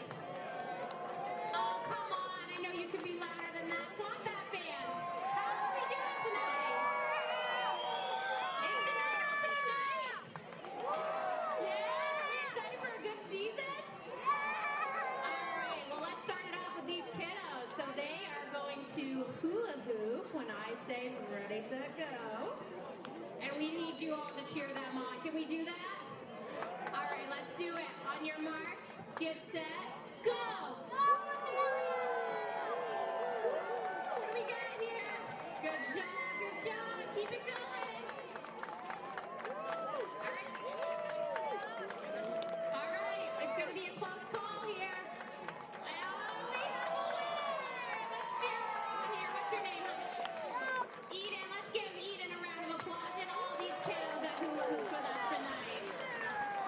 And we're back here in Keene, New Hampshire. Phoebe Winters and Andrew Hillsman on the call for the SwampBats and the Nighthawks.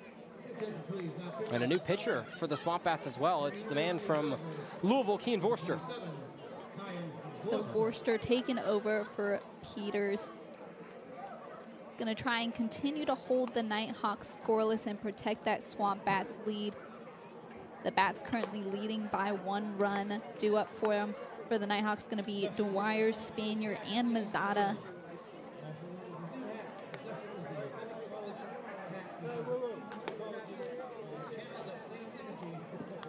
Vorster, 5'11", 195.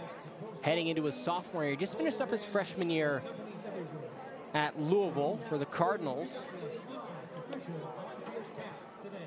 Made 3 appearances, only recorded 4 outs on the year, so 1 1/3 innings pitched, but the stuff is there for him to be playing in this league and warm up. Not the tallest pitcher you'll see, but he's got some zip on it. You can see a lot of power behind his throw. He's knocking his hat off his head as he's just warming up with Schuler.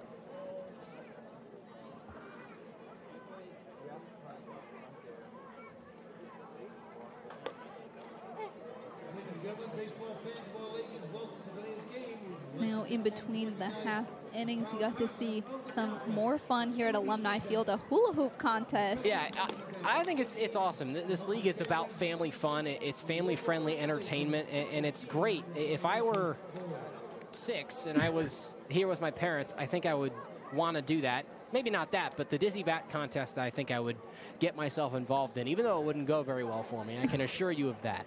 But no, it's great just to see families coming together at the ballpark, eating some delicious ballpark food and enjoying some baseball in whatever. It doesn't have to be professional, minor league, major league baseball tickets are expensive. And this is, just in local communities. So I think it's just great. I think it speaks volumes also with what your staff is willing to do to make it a family-friendly environment. As the first offering to Dwyer, going to be strike 1. Get back to the top of the lineup, and Dwyer 2 for 2 today. See if he's got another single against a new pitcher in him. And it's the second offering, going to be ball 1 on Dwyer, so he's now sitting even in the count. Like you said, 2 for 2 so far, but he's been unable to really capitalize on that success as he's going to swing and miss on the 1-1. Brings him to a 1-2 count.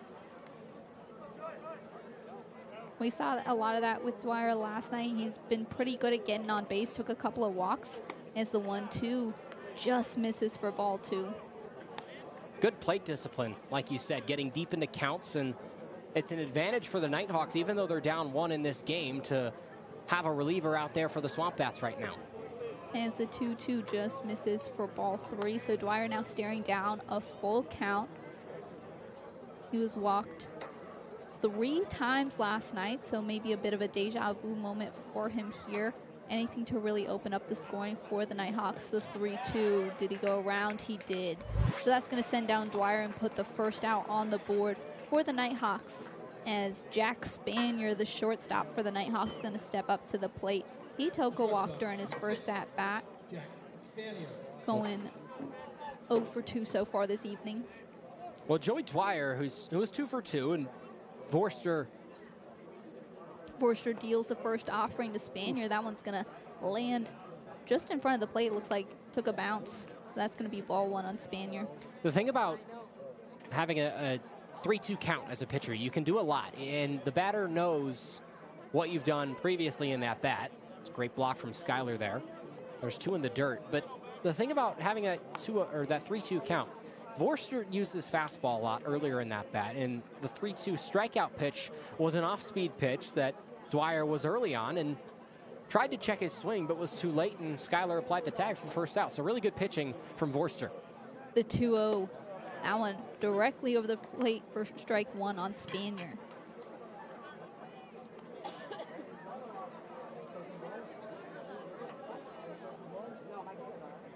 Vorster deals, and the 2-1's going to be in the dirt for ball 3. So Spanier sitting in favor of the count, hoping to get on base here for the Nighthawks. He already 1 away, and we saw the SwampBats be pretty effective with 1 away. in the third. 3-1, that one's going to be strike 2. Count goes full on Spanier. So another one. So it'll be interesting to see. I think he's going to go with the breaking ball again. But he's got options, and Spanier has to adjust. The full count, that one's going to be popped high and foul sailing over the grandstand. So Spanier going to extend this at-bat here. He went fastball there, and Spanier was on it, but that kind of even plays more into the hands of Vorster, as now he can use that information to advantage here. The full count again, that one's going to land in the dirt. So Spanier going to take a walk out to first, puts a runner on base for the Nighthawks with only 1 out on the board as Nick Mazzata comes up to the plate. So that puts the double play into the realm of possibility. 1 out, and there's been some solid ground ball contact from the Nighthawks this evening, which has not led to a double play. We almost had a double play in the first, but just beating it out was Spanier. And it's the first offering to Mazzata, going to be low in the dirt for ball 1. No, definitely, I think we've seen some excellent fielding from both teams. You mentioned the scoops from shortstop Romano. He's been excellent out there in that shortstop position. Well, now that the guys are used to playing in the infield grass. The 1-0 going to pop up. Skylar having trouble finding it, so with that, Spanier going to charge over to second. So he's now put a run in scoring position for the Nighthawks. Mazzata hoping to help him out here as he sits in favor of the count at the moment.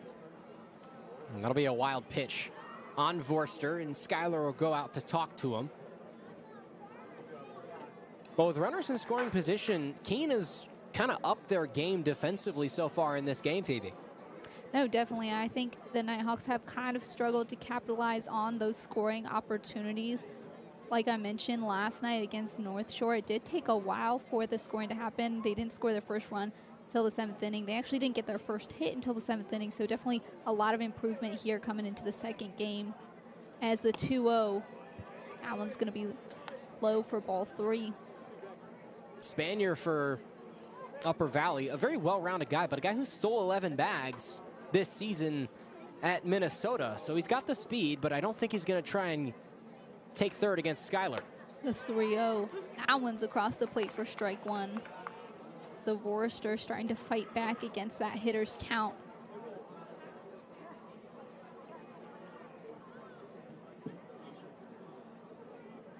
Vorster deals. That one's over the plate again, so a full count on Mazzata. So that's the 3rd time. Yeah, that 3rd Vorster's consecutive. It'd be interesting because, you know, it's the same discussion. I'm liking to see the different examples we're getting from Vorster in his decision-making here. The full count. That one's going to land in the dirt for ball 4, so Mazzata going to take his base at first. So Mazzata putting 2 runners on for Kyle Neary. Neary recorded a double during his last at-bat, hoping for some similar success and productivity from the plate. Looks like we're going to have a mound visit over to Vorster. Yeah, it's SwampBats pitching coach Stephen Bangs out there, and they'll have a discussion with the infielders. The outfielders will head out and have their own discussion by the board in center. Yeah, you see there 19 pitches, only 9 of them for strikes, and usually want that strike number to be around that 60% or more, that range. So Vorster struggling a little bit. He's gotten himself down in counts too early thus far in this relief appearance. I think it'll be great to see kind of what his response is, getting himself into a bit of a jam, see what he can do and how he can kind of recover. I think that'll show the maturity of Vorster and kind of set the tone for what his summer with the SwampBats is going to be. First offering to Neary, that one's going to be in the dirt for ball 1, but a lot of speed behind that pitch.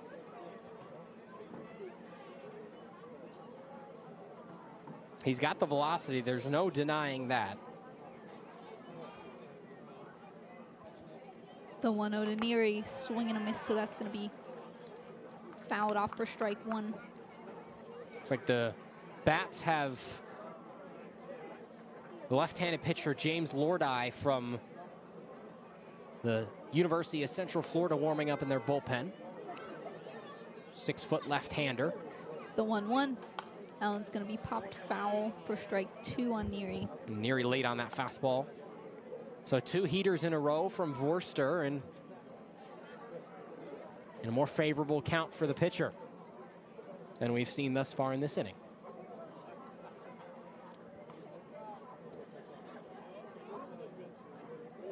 One, 2. That one's going to sail out into center field. And jumping to get it. He gets it. Going to be Pitts. Makes the throw over to Romano. A great catch from Pitts. Looks like it had the opportunity to go over the wall. Some great vertical on Pitts to make that catch and record out number 2. That was highway robbery. That ball was going to go out, and the Nighthawks would have had the lead. What a play from Gabe Pitts there in center.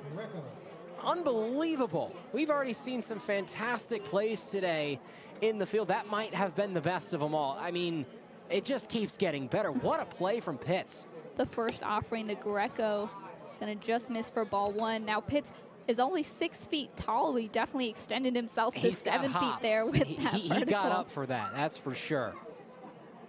So the pressure is on for Greco. He was struck out at the plate during his last at-bat. He's gonna look at that one for ball 2. Having 2 runners on, but 2 already away, hoping to not leave his fellow Nighthawks stranded.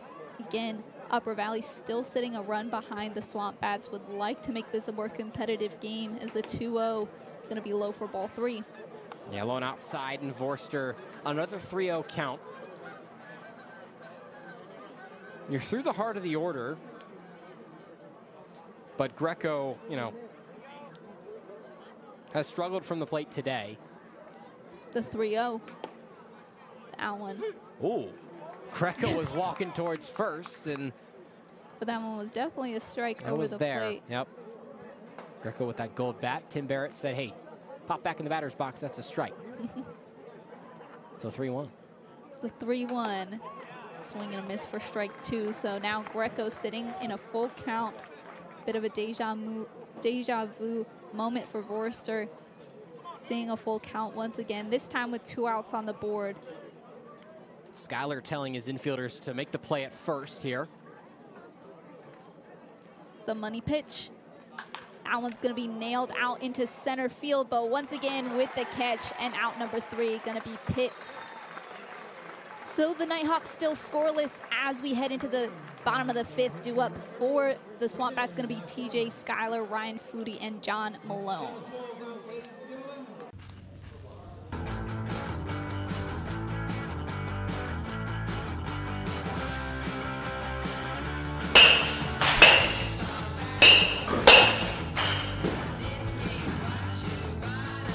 What makes a great team hat?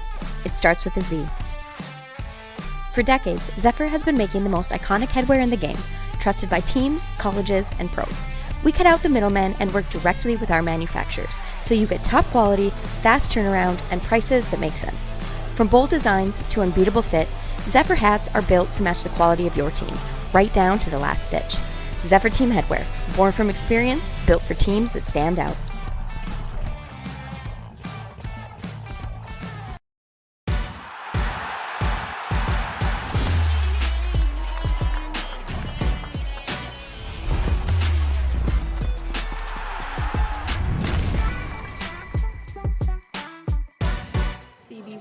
And Andrew Hillsman live from Keene, New Hampshire.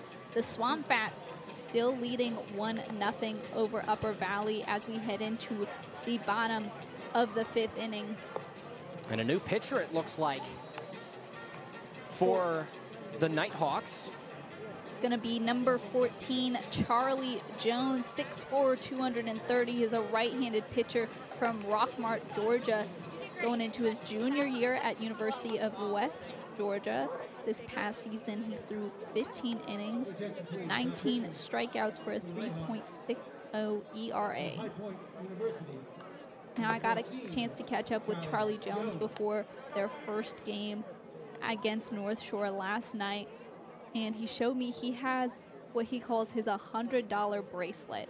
It's a little beaded bracelet. He got it when he went to this barbecue place, but I guess he had to pay $100 to get in. So although the bracelet doesn't actually cost $100, he calls it his $100 bracelet. So hopefully that's going to bring him some luck here.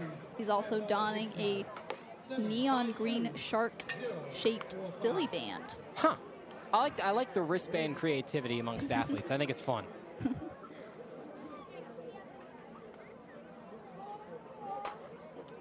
So coming up for the SwampBats, going to be their catcher, TJ Schuyler, was unsuccessful during his first at-bat. Looking to come out swinging here during his second at-bat and see what Charlie Jones has to offer. First offering from Jones, check swing, didn't go around, so that's going to be ball 1. 1-2 on the year for Charlie Jones in 15 appearances, 13 innings pitched. So maybe used as a closer or a 1-inning spot relief guy. Is the 1-0 going to be ball 2, just missing. And the delivery over the top, which makes sense from a tall 6'4" righty out there on the mound. He's got some power and can charge it up. Is the 2-0 going to be popped high and foul? Brown looking to get it, but it's going to land just behind the grandstand. Can see some young fans chasing after it. I think you can go to the concession stand here and return a foul ball for either like a free soft drink or like $1 or something, but I don't know. I would take the baseball. That's all I'm saying. That's my personal opinion. As the 2-1 going to be over the plate for strike 2. The count now even on Schuyler. I think Schuyler may have thought that was inside, but it was called a strike, and now he's got to protect 2-2. Jones deals the 2-2, swing and a miss. So that's going to be strike 3 and out number 1 on the SwampBats. That's going to bring up number 11, Ryan Foodie. Foodie struck out during his last at-bat. Going to see what Charlie Jones is made of here. Foodie 0-for-3, but he scored a run in the 8th. He was driven in by Zach Thompson's second home run of the day in last night's game at Danbury. And a big, tall... First offering to Foodie up high for ball 1. Lefty batter. Got some height there, too. 6'4", 225. The 1-0. That one's going to be nailed out into center field. Under it with the catch. And out number 2 going to be Dwyer. Great piece of hitting out of Ryan Foodie. Unfortunately for him, Dwyer is all over it in center field. So the SwampBats now have 2 away, and up at the plate going to be number 26, John Malone. Now Malone, the single home run to put the run on the board for the SwampBats, looking to do it again here with 2 outs on the board. All the fans are back in their seats for this at-bat, too. And it's the first offering to Malone, going to be high for ball 1. Right. It makes sense that Malone has, as much power as he does. He's 6'2", 220, and pitchers, they have a lot of lower body powers. They got to get down the mound. He hit in high school, so only a year removed is... The 1-0 going to be in the dirt for ball 2. Yeah, Malone, a sophomore, heading into a sophomore year at Samford University. So only 1 year removed from hitting in real games. So the skill is clearly still there. The 2-0. Allen's over the plate for strike 1. I think he was taking on that, but a great pitch from Jones. Jones likes what he sees from McDougal. The 2-1. That one's going to be fouled off for strike 2. Rung the bell of the catcher McDougal. Mashed him right in the mask, but he says he's all right, which is good. He'll take a breath and step back up. Just slid off the base, or rather the bat, straight back into the cage of the mask. McDougal looking to be all right as he resumes his position behind the dish. Malone with a 2-2 count and 2 outs on the board for the SwampBats. The 2-2. That one's going to be grounded foul. So Malone going to stay alive at the plate, facing the 2-2 again.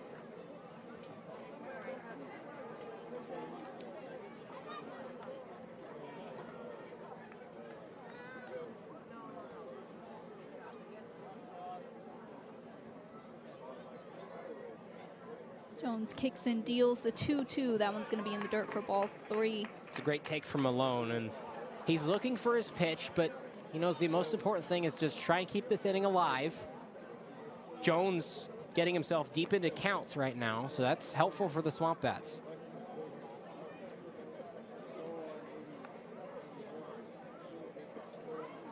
The full count. Swing and a miss from Malone. And McDougal going to toss that over to Brown to make the tag out. That's going to be out number 3, and that's going to send us into the top of the 6th inning. Due up for the Nighthawks going to be Ethan Brown, Ryan McDougal, and Michael Traumer.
Here in Keene, New Hampshire, top of the 6th, we're going to send things down to our sideline reporter, Ryan Fitzpatrick.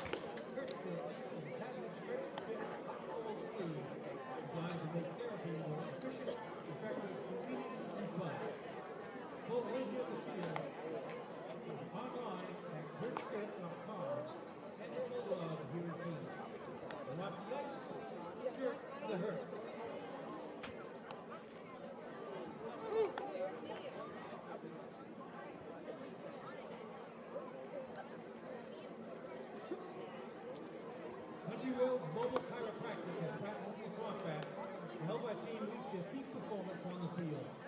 The same specific adjustments, Dr. Lucy is helping the team recover faster, play harder, and enhance their overall performance. If you'd like to learn more about chiropractic care, great stuff, Ryan. So we're in the top of the 6th inning. First up to bat for the Nighthawks is going to be number 16, Ethan Brown. Forrester still on the bump. His first deal to Brown over the plate. Going to just miss for ball 1. So the SwampBats need some good pitching from Forrester, who got himself out of a little bit of a jam. They had 2 runners on, did the Nighthawks. But thankfully, he had Gabe Pitts in center field to rob that home run. As the 1-1 directly over the plate for strike 2 on Brown. Brown's been unsuccessful from the plate so far this evening. The 1-2 up high for ball 2. Forster is moving really quickly out there on the mound. Definitely not taking very much time between pitches. He might slow down his speed to catch the batters off guard as the 2-2 just misses for ball 3. Yeah, just low. So Brown now in the full count. Again, he's been unsuccessful so far from the plate. Hoping to get a hit here. As the 3-2, Allen's going to be fouled off towards the light pole, and some young fans there. Yeah, they're going to rush after that ball like a pack of wolves. And it's definitely interesting what you mentioned about them being able to turn it in to get some free stuff. As the 3-2, that one's going to be grounded through the gap, and Brown is on first. So Brown gets his first hit of the evening, hopefully going to set in motion some scoring for the Nighthawks. That one going beautifully just through the gap, catching Tubo and Manolfi. Yeah, they were in a pretty default formation right there, and now I think this may be the end of the day for Keene Vorster, as head coach and manager Sean McKenna is out to have a chat. And you can see them making a mound visit, and within the NECBL, managers are allowed to make up to 2 mound visits to their pitchers before retiring them. So it looks like we are going to get a new pitcher for the Keene SwampBats. Looks like it's a right-hander. You can hear some cheers for Vorster from the stands as he heads out to the dugout.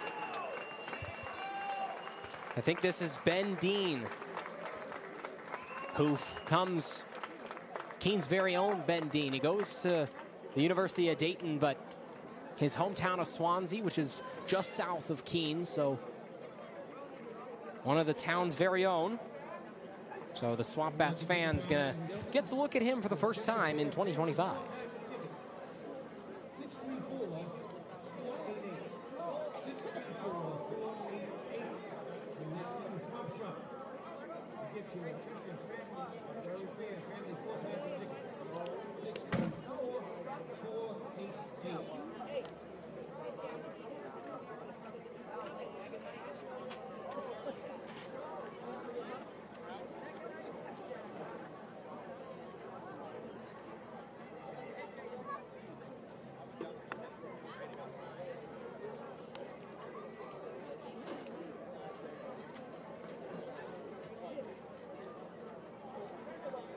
Attention, please.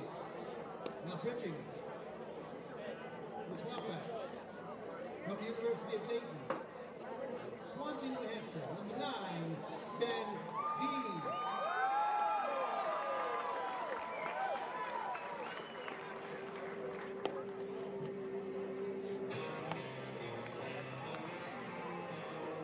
And we're back here in Keene, New Hampshire, still the top of the 6th. The SwampBats trying out a new arm. They've got number 9, Ben Dean, warming up with Skylar from across the dish. Dean attends University of Dayton, and he graduated from Monadnock Regional High School in Swansea, New Hampshire. So as you mentioned before the break, he's a native to New Hampshire, not too far from home.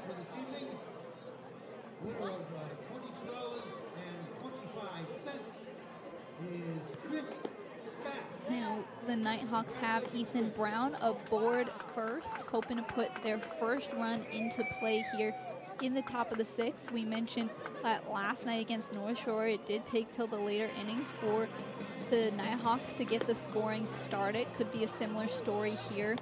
Due up at the plate going to be Ryan McDougall. He hasn't had much success from the plate so far this evening, looking to change that here and push Brown further across the base path. So Vorster's final stat line didn't strike anybody out. He struck 1 batter out, 2 walks, and 1 hit allowed. That runner on first is one that he's responsible for. First offering to McDougall, just missing for ball 1.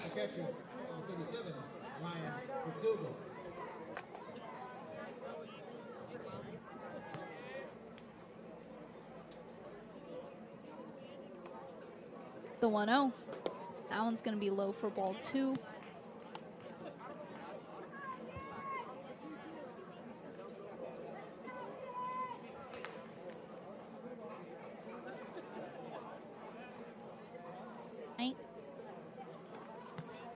As Ben Dean delivers the 2-0, that one's over the dish for strike 1.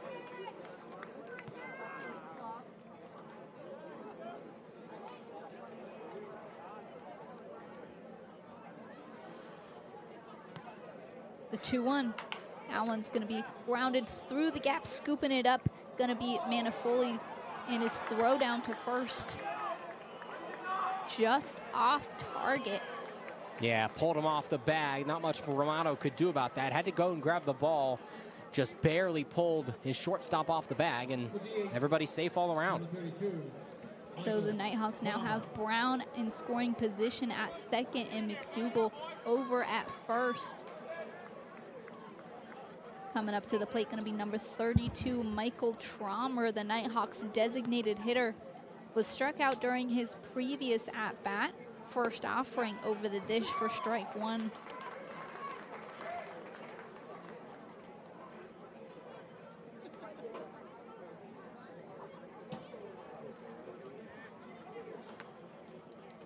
Dean kicks and deals the 0-1, going to be high for ball one.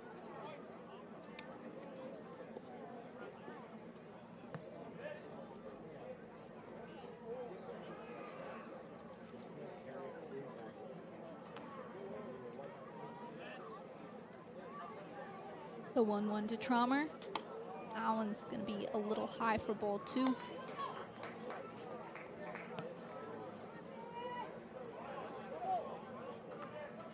So the count now 2-1 on Trommer. No outs on the board for the Nighthawks as their first two batters are on base.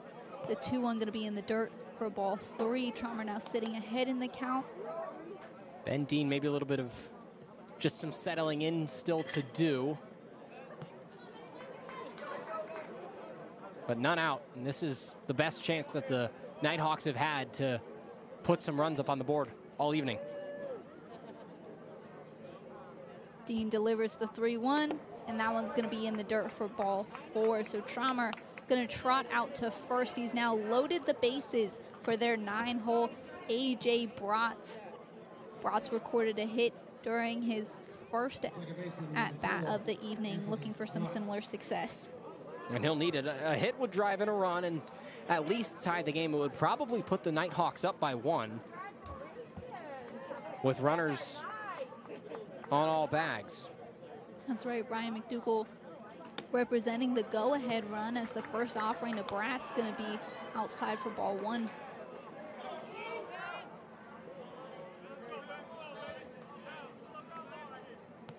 It's a close pitch there from Dean. The 1-0.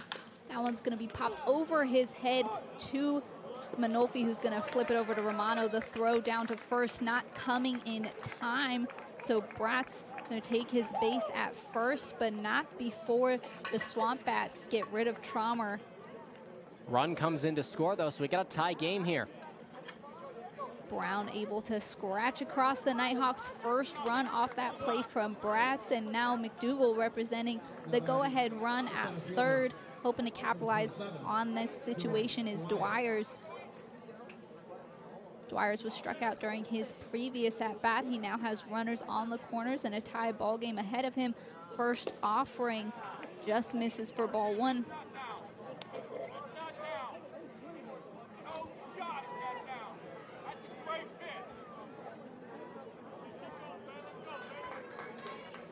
Can hear the crowd getting lively here.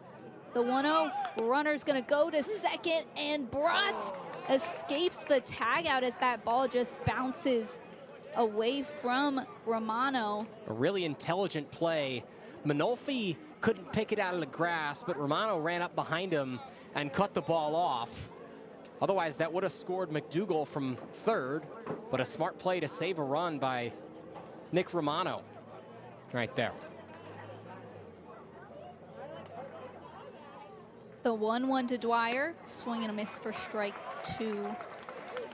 Keene just needs outs at this point. Still a dangerous situation. The only force you have is at first. With one away, the double play isn't really possible. The 1-2. Check swing didn't go around. That one's going to be low anyway, so the count is even at 2 on Dwyer. Again, McDougall representing the go-ahead at 3. And A.J. Bratz able to successfully steal second. The 2-2. That one's low for ball 3. So Dwyer now has a full count with only 1 out on the board for the Nighthawks and 2 runners in scoring position. The Nighthawks have already successfully tied the score here, looking to get the go-ahead and maybe even an insurance run before they leave the top of the 6th. The full count. Swing and a miss from Dwyer, so that's going to be strike 3 and out number 2. It's a huge pitch from Ben Dean. That's exactly what it needed. You needed an out there. Now you got 2.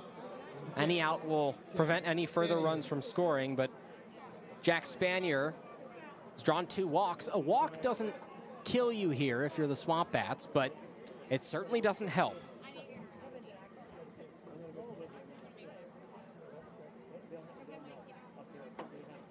The first offering from Dean.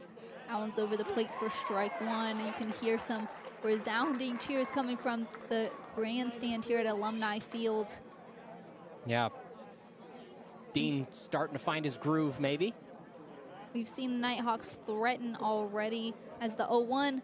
That one's going to get away from catcher Skyler, and with that, McDougal going to score the go-ahead run for the Nighthawks.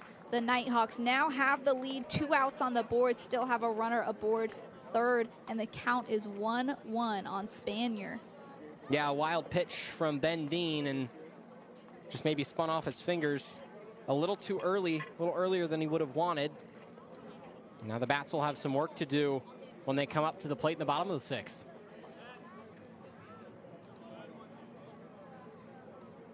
The 1-1. That one's in the dirt for ball 2.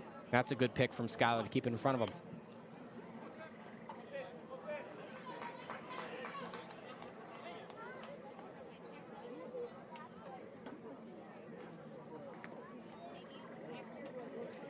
Dean delivers the 2-1 over the plate for strike 2.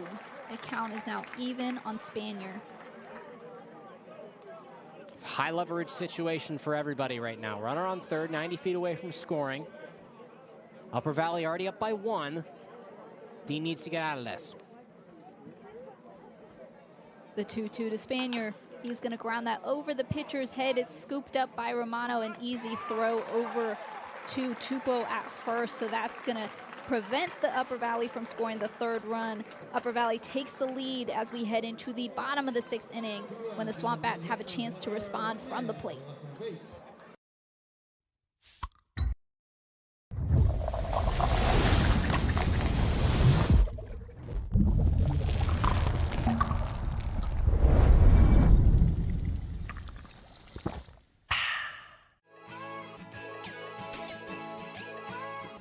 We are Keene State.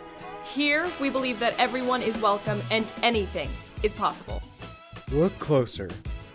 We are a tight-knit community, an inclusive community, where people can be their true selves. Bring your ability, background, culture, or traditions, whatever makes you you. You already have what it takes. Welcome to Keene State.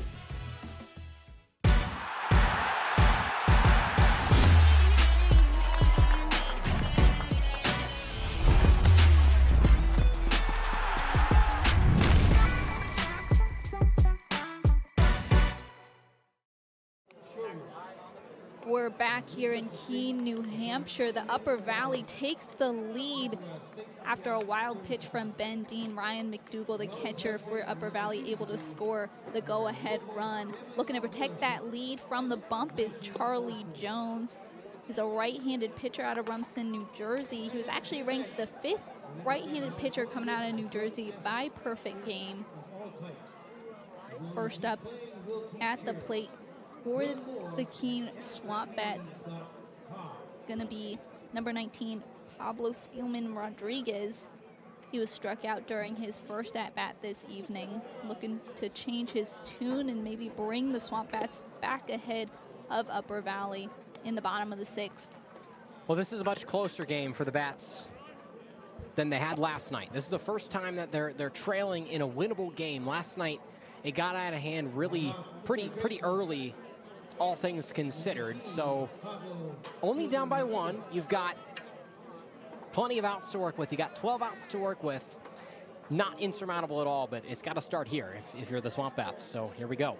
First offering from Jones as Spielman's going to drop down a bunt. Jones misses Brown way over his head, so Rodriguez going to round out to second. A beautifully laid bunt from Rodriguez. That's exactly what you want to see if you're the SwampBats. Going to start off the bottom of the 6th with a very loud ground rule double. Well, it was the single on the bunt, I think, and then the error on the throw by the pitcher Jones. He just airmailed that completely over his first baseman, Ethan Brown. So already a dream scenario right now for Keene. A runner in scoring position and none away here in the 6th. This is great for the Keene SwampBats. As now they return to the top of the order as number 41, Gabriel Pitts, his first offering check swing. Did he go around? No, he did not. So that's going to be ball 1 on Pitts. He had a hit during his previous at-bat and also was responsible for that amazing catch out in center field that prevented the Nighthawks' potential first run. The 1-0 to Pitts, he's going to show bunt. That one going to bounce up. McDougal, a miscommunication, but he gets it over to Brown to get out number 1. Looks like did not come in time. Perfect small ball from the SwampBats. A lot of speed from Pitts, the center fielder. He's already stolen a bag today and beats it out with an infield bunt single. That's perfect small ball. Now you got runners at the corners with the meat of the order coming up. Just a bit of miscommunication there from Jones and McDougal, both unsure who was going to go after it. McDougal a little late to get the scoop up and throw over to Brown. So the SwampBats now having runners on the corner. Is Manolfi going to sail that one up high and under it with the catch, and out number 1 going to be Spanier. Throw back down to home to keep Pablo on third. So the Nighthawks put 1 out on the board, but the SwampBats still threatening with runners on the corners. Jones going to try to get himself out of this jam as Romano steps up to the plate. Romano, this is a perfect time for him to find his batting stride. And in this game, Romano 0 for 2 with a strikeout, 0 for 5 on the year. But there's really no better time for him to. Is Romano going to swing and miss on that first offering from Jones?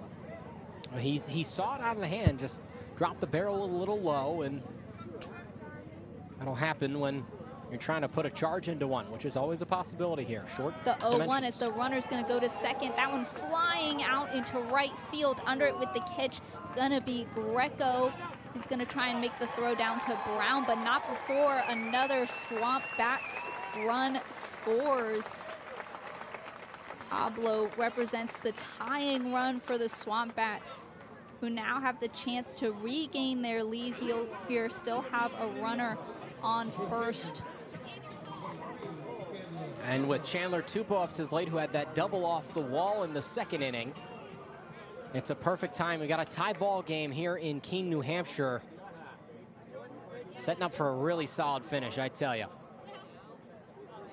First offering to Tupou going to be high, kind of gets away from McDougal. Runner's going to elect not to try and steal second. 2 outs on the board for the Keene SwampBats. Upper Valley has now lost their lead as the SwampBats tied it up at 2. Have the chance to get the go-ahead with a runner at first. Tupou sitting ahead in the count 1-0. The 1-0. Runner goes to second. McDougal makes the throw down to second in time for out number 3. So the SwampBats leave one stranded, but not before scoring the tying run. We're going to head into the top of the 7th. Due up for the Nighthawks, Mazzata, Neary, and Greco.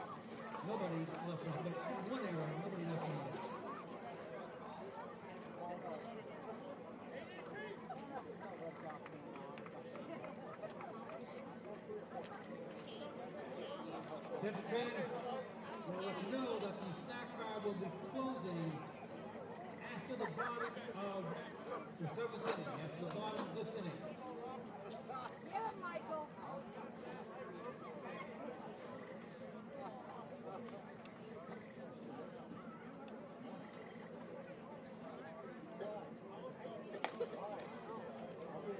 Lucky ticket time, ladies and gentlemen. $25 gift card from Gilman, Maine. 752-237.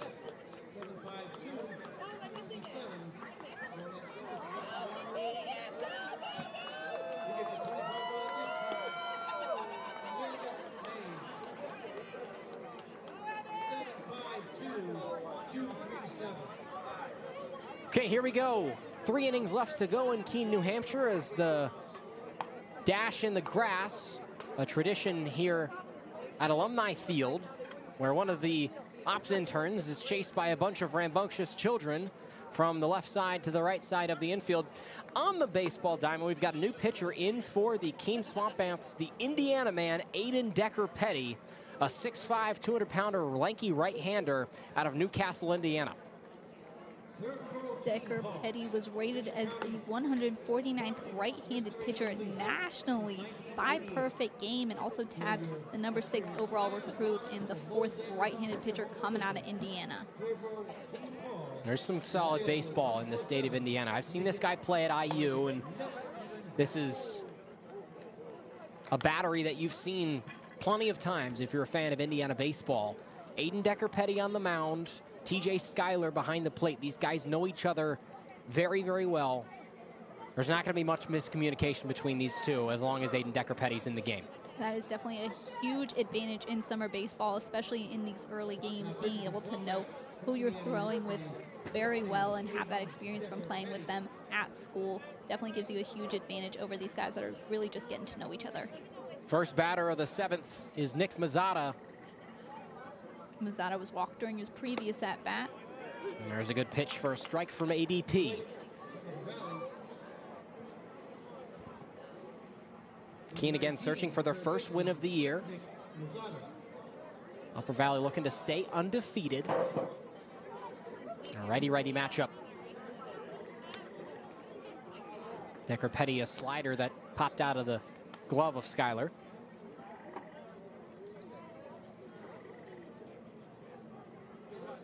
Now, last night we saw it wasn't until the later innings when the scoring really opened up for the Nighthawks. Definitely hoping for a similar story here.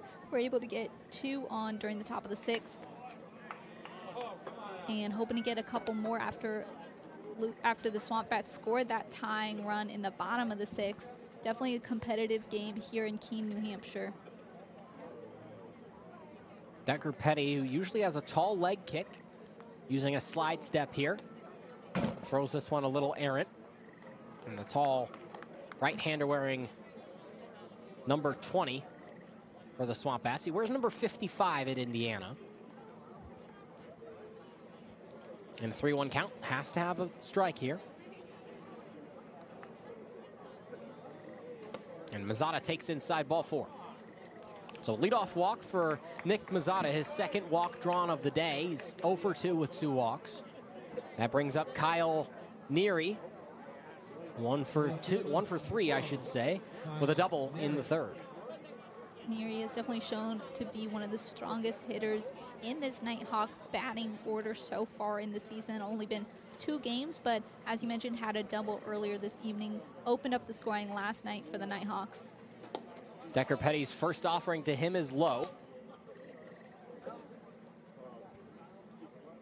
So the mosquitoes up here are getting after us, Phoebe. It's a fight. Kind of feels like we're in an actual swamp with the amount of mosquitoes flying in there through is here. one right to the right. Good block by Schuyler and a pitch in the dirt.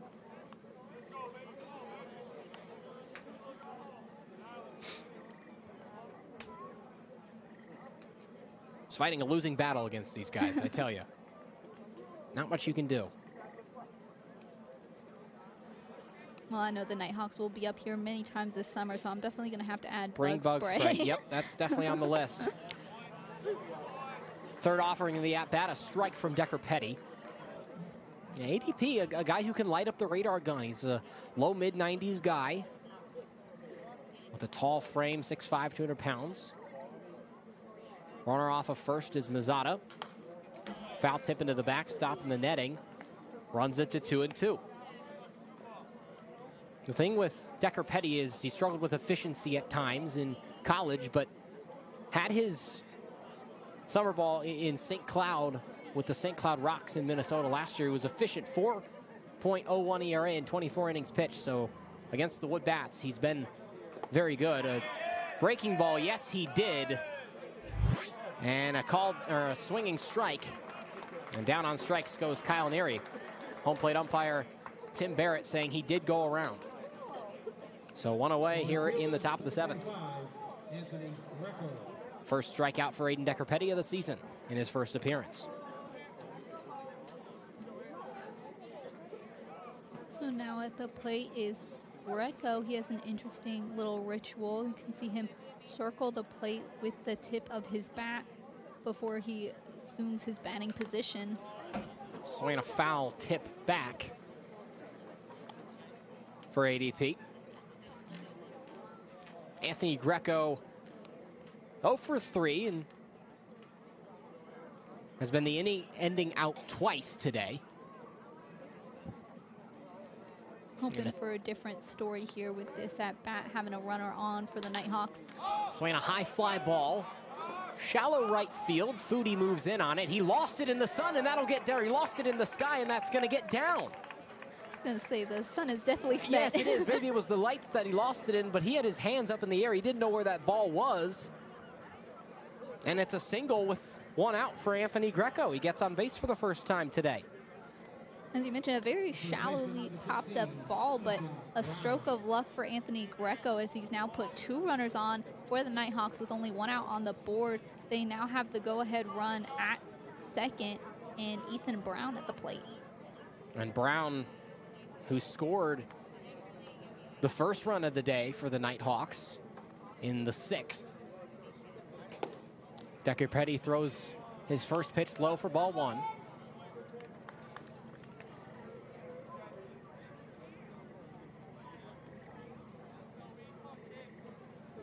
Fans still in the stands, and a very night's cooled down a little bit. Good fastball from ADP. Runs it to 1-1. The SwampBats can turn a double play to get out of this inning. It's a big morale boost for Sean McKenna's players. The 1-1 from ADP. Just off. They called that. He called it a strike. 1 ball, 2 strikes. To ADP. Or rather from ADP towards Brown. Skied it way above, and the runners will move ahead 90 feet. It's a wild pitch from Decker Petty. So now the only force is at first. The double play gets taken out of the equation. There's no chance that Skylar was going to be able to get up and get that. Looks like that one might have just slipped out of think so. Decker Petty's hand. An unfortunate slip up there. Now puts 2 runners in scoring position for the Upper Valley, with Mazzata representing the go-ahead run at third. Brown sitting in an even count, hoping to capitalize on the runners. There's a swing and a miss. Foul tip back into the glove of Skylar for strike 3, and now 2 away with 2 on. Aiden Decker Petty only 1 more out to get out of a jam. Ryan McDougall now at the plate for the Nighthawks. He represented the 2nd run in the top of the 6th for the Nighthawks. With 2 outs on the board, now a lot of pressure riding on the catcher's shoulders, hoping to give the Nighthawks the lead here before we head in to the bottom of the 7th. Here's the batter, the catcher McDougall. Diving attempt from Manolfi, that'll score a run. They'll hold Greco at third. But a single, an RBI single from Ryan McDougall puts the Nighthawks ahead 3-2 in the top of the 7th with 2 outs. Big time hit from McDougall. Very big hit from McDougall, and you saw head coach Matt Paz hold Greco over at third. He now has runners on the corners as the next hitter, Michael Traumer, steps up to the plate. And Traumer, 2 walks, got stranded on base in the 6th. Decker Petty draws a swing and a miss. Skylar lost the baseball, but fortunately for him, he found it in front of him. 0-1. McDougall considered going after that 2nd bag, but seeing how quickly Skylar was able to recover that, made the decision to stay over at first. So runner still on the corners for Traumer as he sits in an 0-1 count. 0-1 from ADP. Swing and a miss. That breaking ball low in the zone. Fastball with some good run on it. And he plays off of it with the breaking ball. 0-2, 2 away. Aiden Decker Petty only needs 1 more pitch to get out of this one. Nighthawks lead 3-2. And a back and forth game. Keene got it early with that John Malone solo home run. Runner goes. Foul tip to the right side, and we'll do it again. The Nighthawks came alive in the 6th for their first 2 runs of the ball game, and Keene responded in the bottom of the 6th just a half inning ago. 8:52 p.m. the time here in New Hampshire. A game that started right around 6:40 p.m. 0-2. The pitch from Decker Petty. Low and outside. Looked like some sort of changeup from Decker Petty. And it's there for a ball. So Drummer keeping this half inning alive. Hoping to move one of the Upper Valley runners. He's got runners on the corner. Upper Valley has already taken the lead. Hoping to get an insurance run here. Runner goes, and doesn't matter because Aiden Decker Petty draws the punch out and gets out of the jam. Only allows 1, Upper Valley 3, Keene 2 as we head into the bottom of the 7th. It's time to stretch.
Well, we've done our stretching here in the booth. We hope you have too.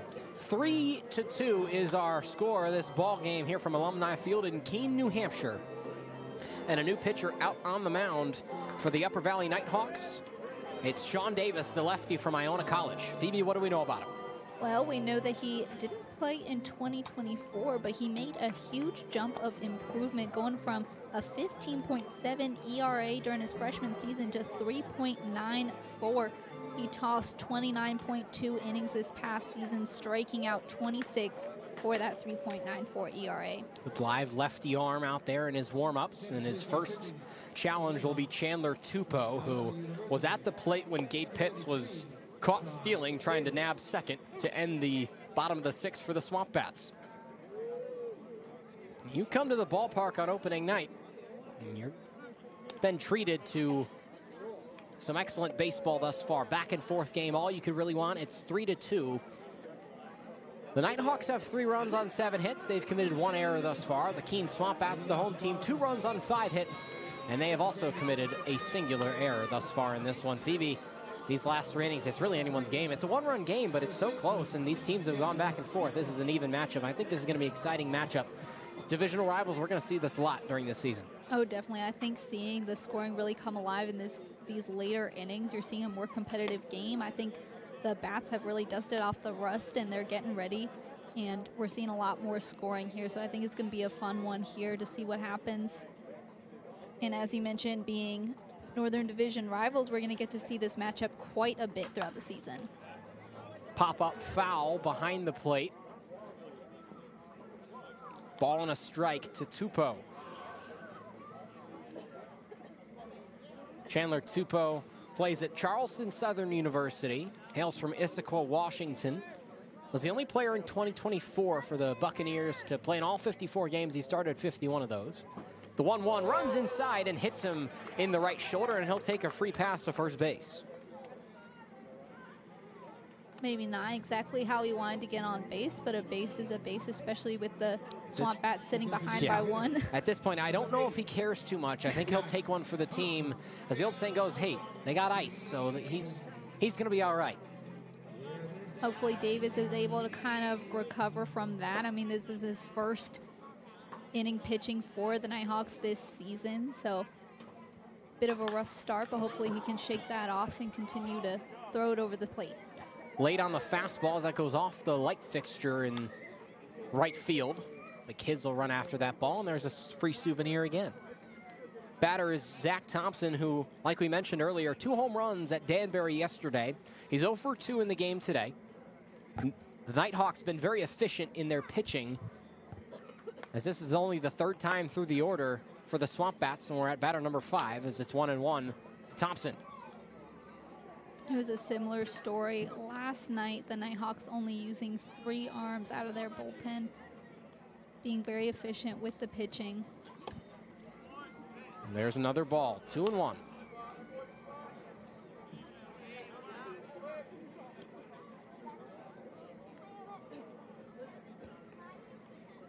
The lefty pitcher will face the righty. Liner over the shortstop's head. It gets down, and they go station to station. No outs in the top, or rather the bottom of the 7th. And 2 men on for the SwampBats as Zach Thompson gets on base for the first time tonight. Great piece of hitting from Thompson. That one just sailing over Spanier's head and going to land in the grass. Reminder that Zephyr is the official on-field cap. You can see it there on that pitcher's head, the official on-field cap of the NECBL. Also known as the Z hat, Zephyr is the authentic college hat with over 800 colleges and channels that same energy and creativity into building custom hats of all types for pro sports teams, clothing brands, and companies everywhere. Make sure you pick up your Keene SwampBats official on-field cap today as TJ Schuyler takes ball 1 high.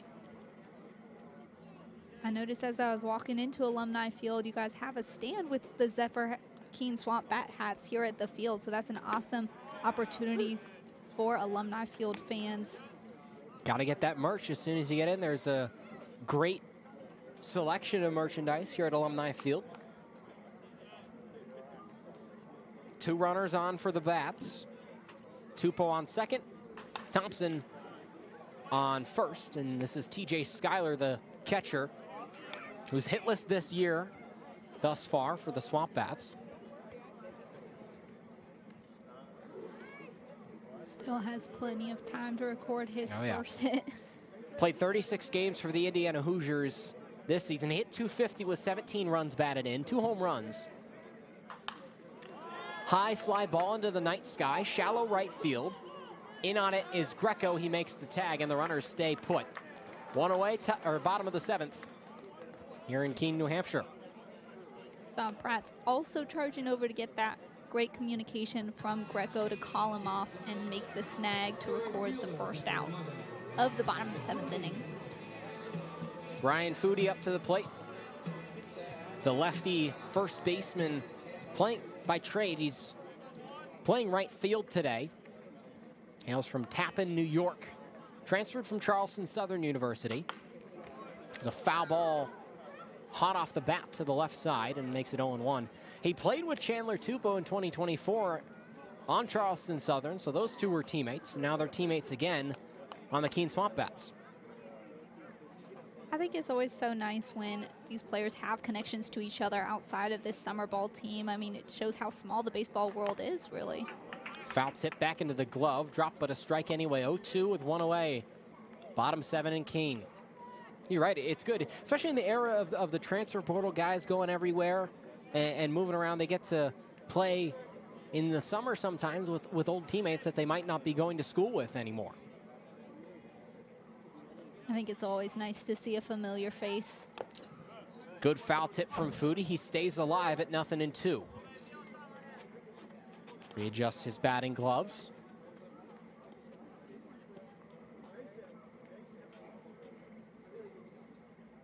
I think you can hear some of the frogs, maybe. Is that what that is? I think so. Probably in the swamp. There's in behind the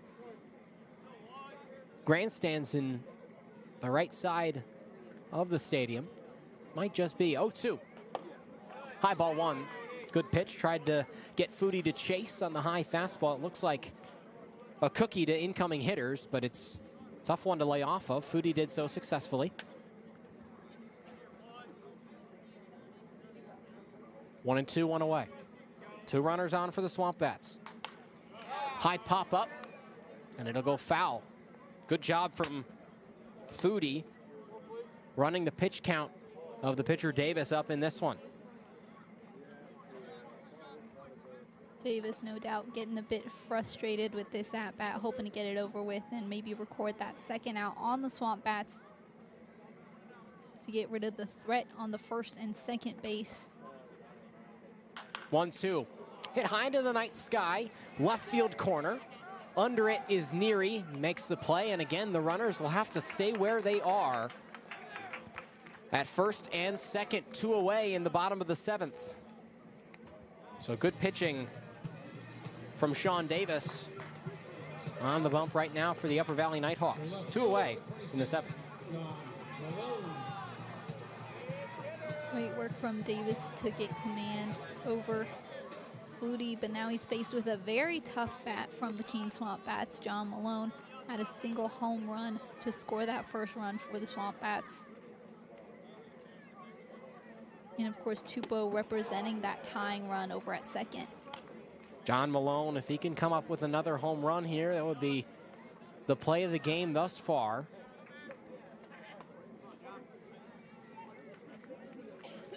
Facing a lefty pitcher for the first time this season, 0-1. Late on the fastball, now it's 0-2 with 2 away.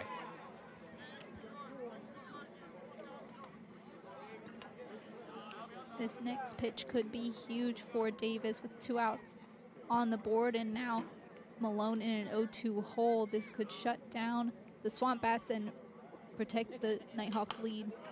Foul tip off the inside part of the bat. And Malone stays alive. 1 for 2 with a homer and a strikeout. Is John Malone.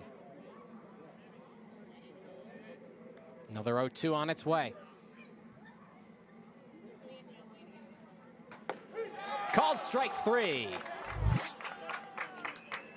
And the SwampBats can't plate any runners after putting 2 on with none away. Davis gets out of the jam, and it'll be 9-1-2 up for Upper Valley as we head into the top of the 8th. You're watching NECBL baseball from Keene, New Hampshire.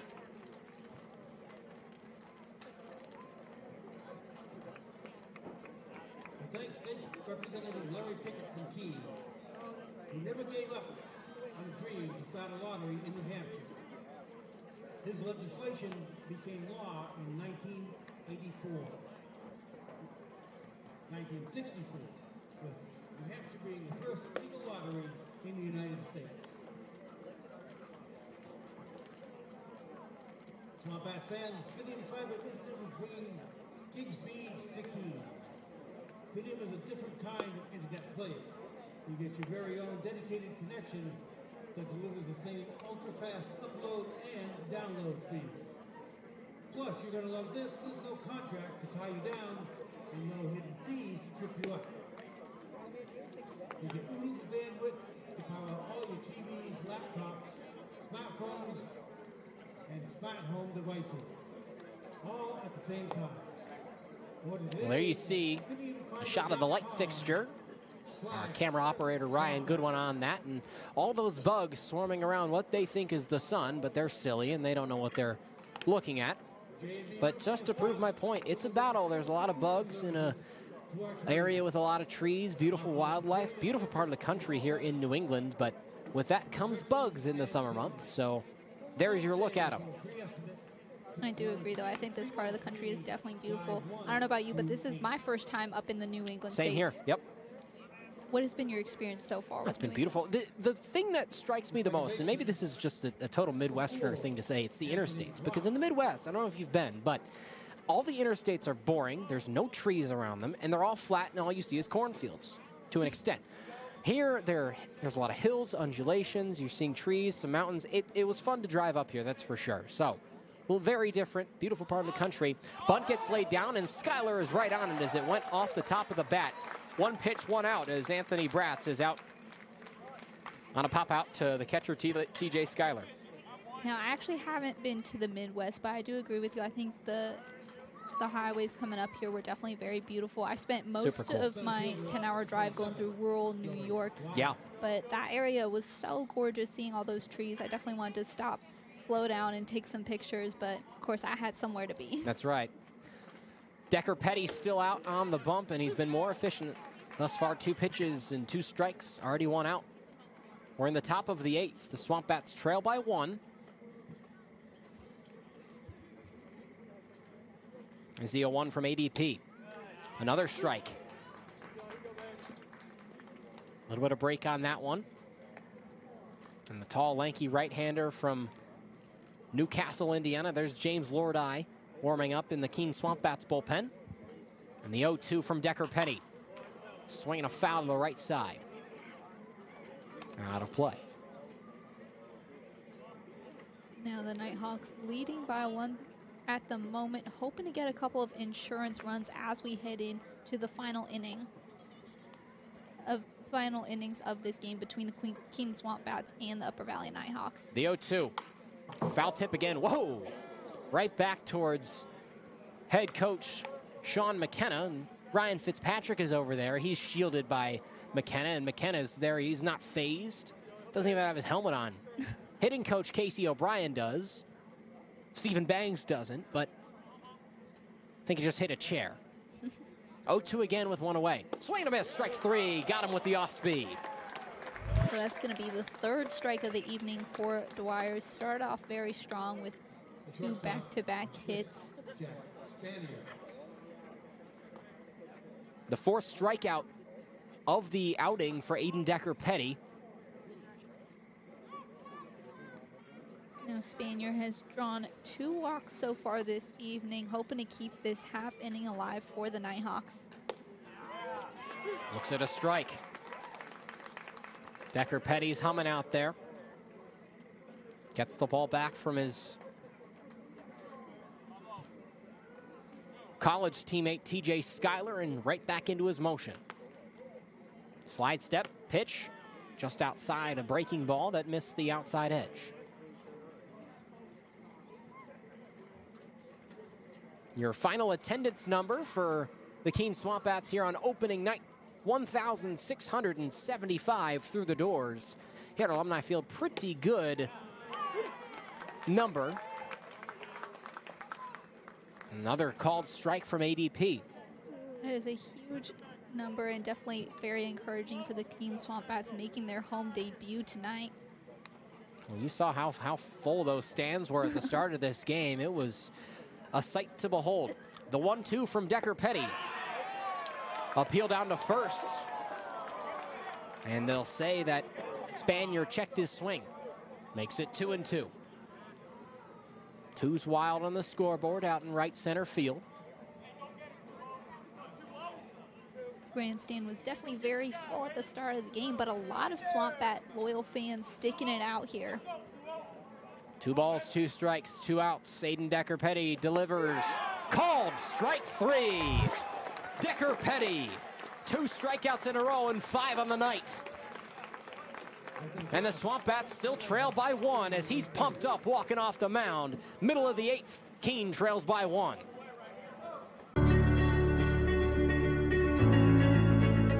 Quiros drills it to right field, and it is gone!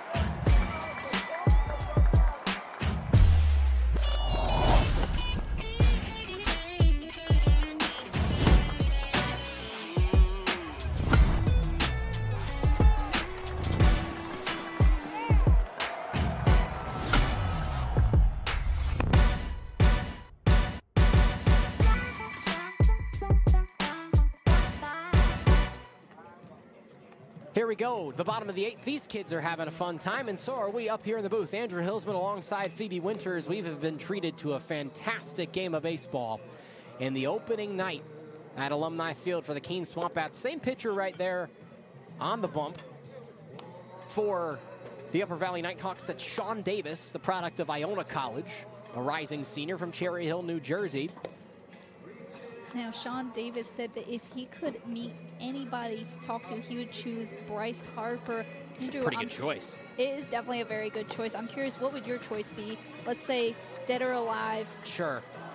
I'll stay in the sports realm. I'll stay in the baseball realm. I would have to say my one person that I would like to just pick their brain for a little while would be Hall of Fame Cubs broadcaster Pat Hughes. Oh, that's definitely a good choice. Or longtime voice of NHL and NBC, Doc Emmerich. One of those two, I think, are some pretty darn good choices. What about you? Who would you say? I'm going to go alive, and I'm going to say Alex Ovechkin. I got to see him score. I like it. 801 and 802. Oh, yeah? Yeah, from Wow. Capital One Arena. I think Fun. he's someone I would definitely love to talk to. Yeah. He seems like a funny guy from interviews. Spielman Rodriguez swings at strike one. One of the all-time greats and the scoring leader in the National Hockey League. And he's coming back. He is for one more farewell year. Pitched low half of the zone, called for a strike. 1-2, Spielman's got to fight. It's 1 for 2 on the day. Had a single in the 6th, struck out looking in the 3rd. Low inside from the lefty, a breaking ball. Tried to get him on that front door. Wouldn't offer. As you mentioned, his last at-bat recorded a single, was able to make it over to second after a fielding error from the Nighthawks. Laser down the left field. It just stays fair. Rounding first, heading for second is Spielman Rodriguez. He's in with a stand-up double. And acts like a crane. I think that was a crane out there. That would be my guess. A little double celebration. Maybe it's a bat. He might be imitating Ribby. Who knows? But that's exactly what the SwampBats needed to get started here in the bottom of the 8th. A man in scoring position with none away. Pablo Spielman Rodriguez, 2 for 3, have a day. An electric opening at bat in the bottom of the 8th, and he hit just the sweet spot right in that left field corner. I mean, Neary just had no chance of getting to it in time. First offering to Pitts is a swing and late on a fastball for a foul ball strike. And Pitts, who's been able to reach base with a single his last 2 times to the plate, and would be a base stealing threat as well. 0-1, he shows bunt, pulls it back, and it was a good call. Saw the Nighthawks basement Well, immediately charging in. Everybody thought it was a strike, and Davis wanted it to be a strike. He was very confused, but it was a called ball. So a very good eye after showing bunt by Gabe Pitts. Makes it 1-1, none away, and a man in scoring position. Shows bunt again, pulls it back, and there's another ball. Keene dugouts loving the eye from Pitts. Pitts making great work of that bunt, definitely keeping the Nighthawks on their toes, seeing all the infielders charging in. 2 balls, 1 strike. He shows bunt again, lays it down, infield rushes in, Ooh. and everybody's gonna be safe. As the pitcher, Davis slipped and fell on his rear. Hopefully he's okay, but it's a bunt single for the 2nd time for Gabe Pitts, and now runners at the corners, and still nobody out. I'm sure Davis is just fine, maybe just a little disappointed. A slip in the grass cost him a potential out in this inning, and now I think this SwampBats have runners on the corners. Yeah, is maybe just a mound visit, or I don't know if they're going to pull him, but this is definitely some strategy. Is the Upper Valley pitching coach coming out to talk? You got to imagine that Pitts is going to factor into this conversation, because I find it hard to find a reality in which Gabe Pitts doesn't try to steal a bag here. I mean, we mentioned it earlier. He is a true threat around that base path. There's no chance he doesn't try and steal, and then that puts the SwampBats with 2 runners in scoring position, and with the Upper Valley only having a 1-run lead, then they'd only have one more chance at coming back in the top of the 9th. This is definitely a very dangerous situation for the Nighthawks. Things are definitely looking up for the SwampBats. Runners on the corners with the tying run on 3rd. And the go-ahead now at 1st. And you got 2, 3, 4 due up. You got Manolfi, you got Romano, and then Chandler Tupou, the first baseman, left-handed batter with some power. So Manolfi's going to look to get the SwampBats tied back up in this ball game. Fresh count and no outs. Lefty-lefty. He turns to bunt and looks at a ball, pulls it back. Great eye at the plate from the SwampBats here in the 8th. They've definitely found a great strategy here. I mean, they saw it work very well with Pitts, him kind of teasing the Nighthawks infielders and then successfully laying down a bunt. Here we go again. Now he'll lay it down. That'll go foul. 1-1. Good attempt, though. And now maybe Manolfi thinks about taking a full swing.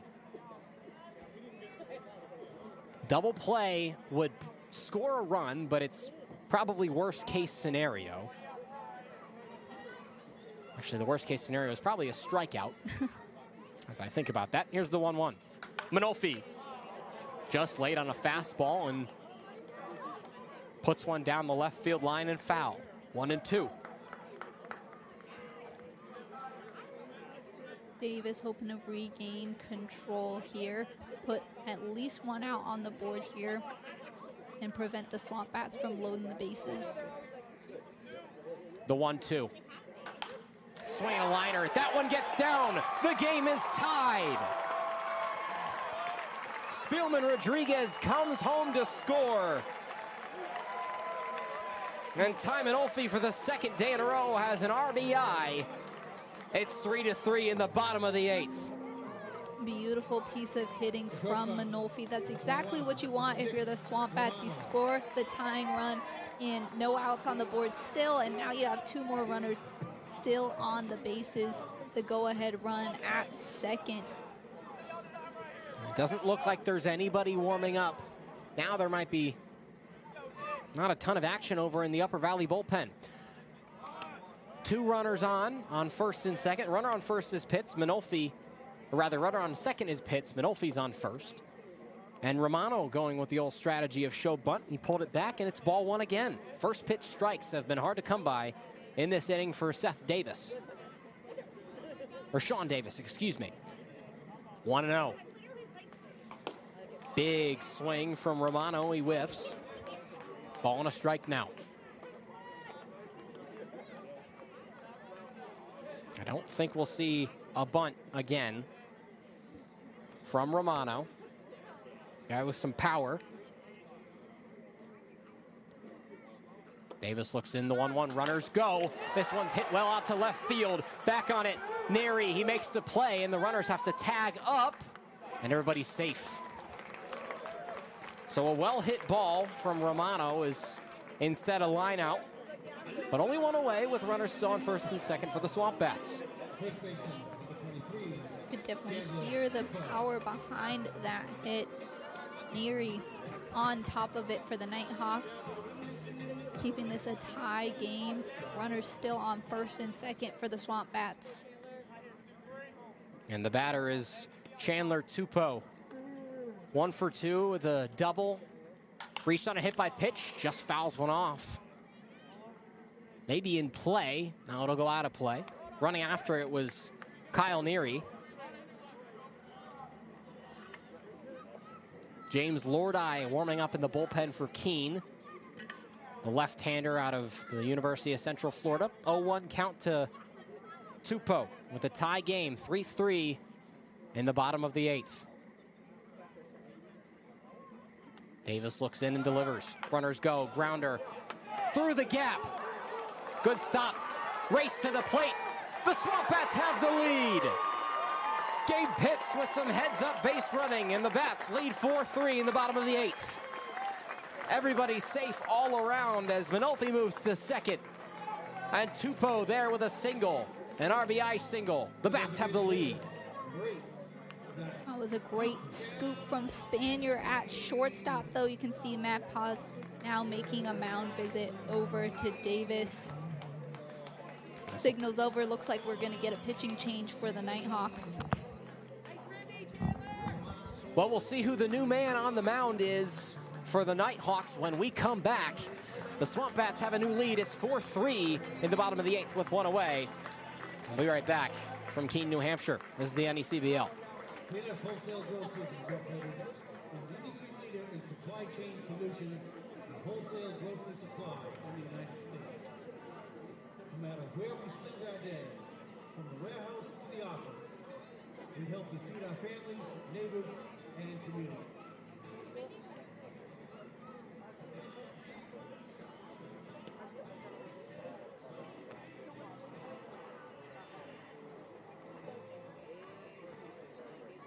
The Richards Group is a proud sponsor of SwampBats baseball. The Richards Group has helped local families and businesses with their home, auto, and business insurance for decades. So pay it now by contacting them today. Live better with the indoor comfort of Mitsubishi Electric Mini Splits by Bergeron Mechanical Systems.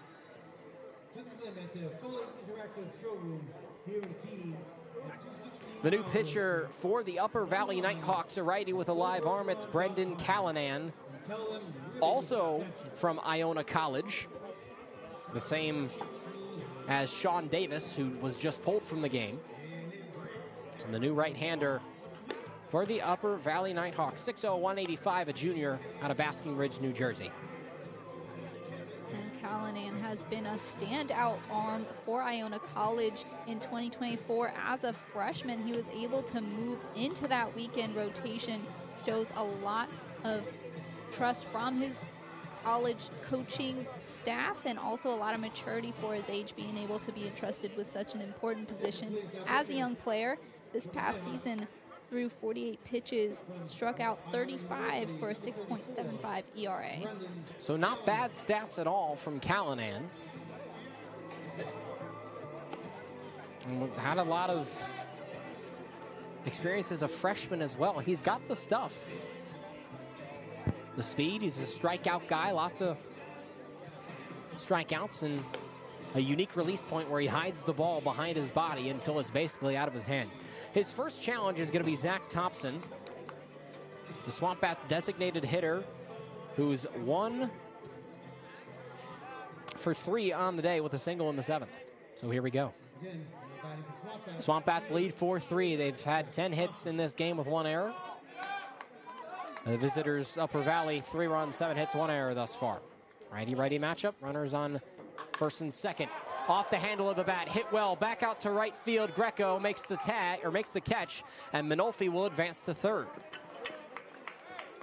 So runners at the corners, 2 away for the Keene SwampBats. Great catch from Greco out in right field. The SwampBats still threatening now with runners on the corners, have already taken the lead. Could put an insurance run on the board with a runner now on third. This is a perfect time for TJ Schuyler to get his name in the hits column for the SwampBats in 2025. Still yet to record one in the almost 2 games that the Bats have played here in 2025. Looks at a ball that's low. A fastball from Callanan. Bats looking to send these home fans happy. Bottom of the 8th. As it stands right now, the Upper Valley Nighthawks have 3 outs to work with on the other side of this inning. Minolfi on third, Tupou on first. 2 away, 1-1 count with Schuyler at the plate. This one gets away. Minolfi rushes towards the plate. He'll score. Tupou heads to second. The Bats lead by 2. It's 5-3 in favor of Keene. This is the first time all evening. It hasn't been just a 1-run game, so the SwampBats getting those insurance runs on the board. Still have 1 more in scoring position at second with 2 outs on the board coming up. It's going to be Ryan Foodie. He's got a lot to work with.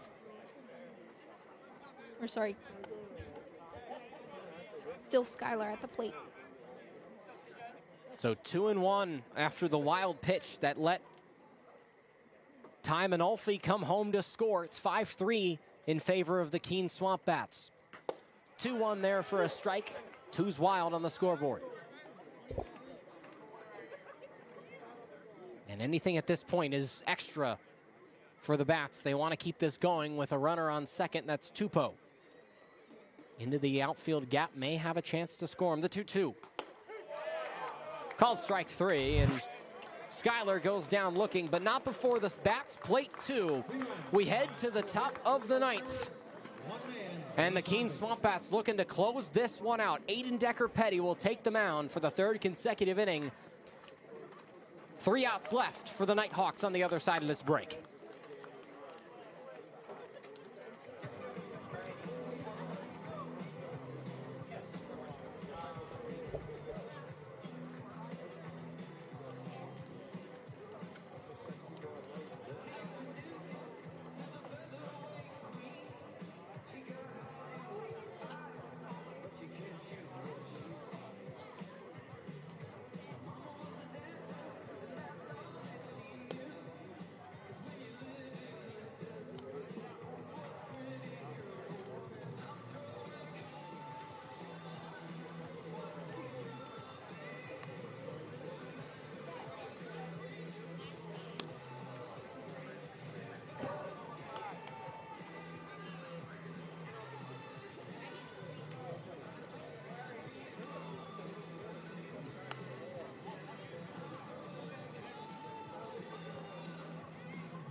Well, there you see the story of the game.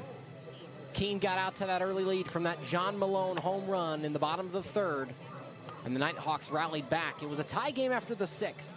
Then the Nighthawks scored again, 3-2, top of the 7th.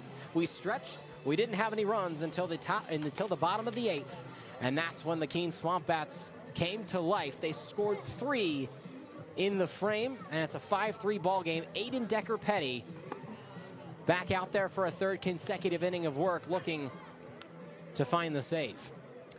That's right, the first time all evening that this has been a 2-run game. The SwampBats working hard to put up that insurance run. So now the Nighthawks only have 3 outs to work with to take the lead and walk home victors of their 2nd NECBL game. A lot of pressure on the shoulders of Nick Mazzata as he's leading off this 9th inning. So here we go. Mazzata, 2 walks. He's 0 for 2. Just off, ball 1. Decker-Petty had a phenomenal 8th inning. Induced a pop out to TJ Schuyler, the catcher, and then struck out the last 2 batters. The 1-0 from Decker-Petty. Outside from Decker-Petty, 2-0. And Schuyler lets it go by with no one on.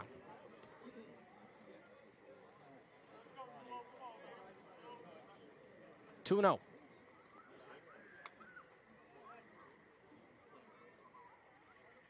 ADP kicks and deals.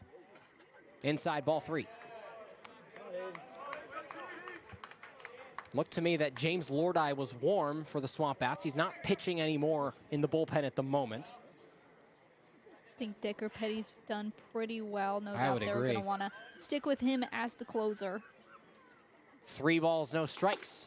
There's a good get-me-over fastball from Aiden Decker-Petty, and it's 3-1. Approaching 40 pitches in this game. Up to 38.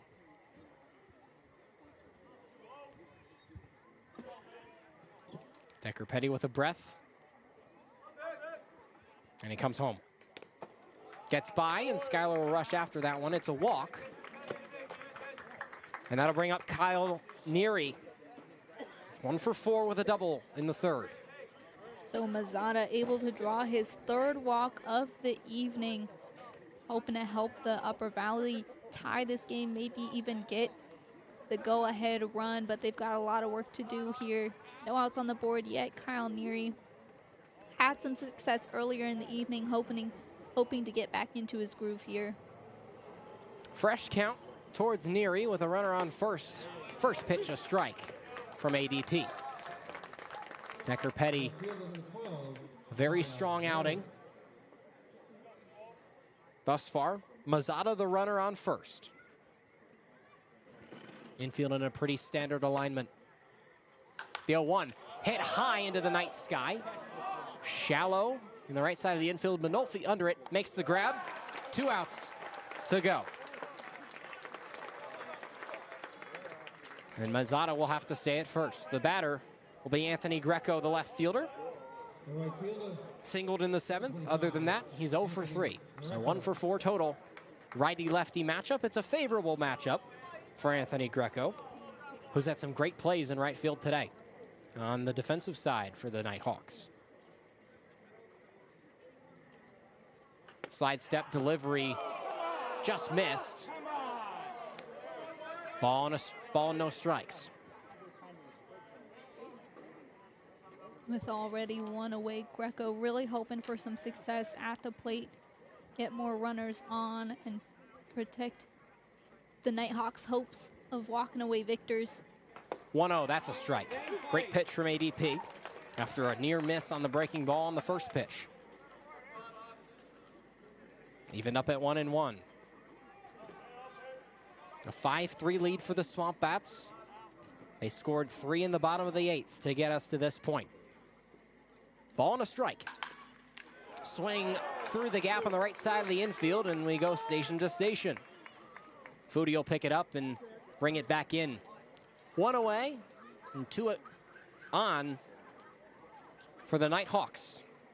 The go-ahead run now at the plate in the form of Ethan Brown as Mazzata moves over to second and Greco takes his spot on first. Greco able to line that one through the gap. It seemed to stop Mazzata in his tracks a little bit. Had to make sure he wasn't going to get hit in the foot with that ball. But as he said, the go-ahead run now at, or sorry, the tying run now at first. Ball outside. Greco.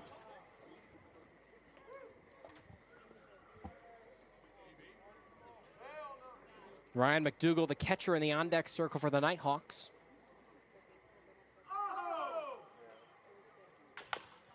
Swinging a chopper towards the side. Almost hits Malone. Throw over to first in time.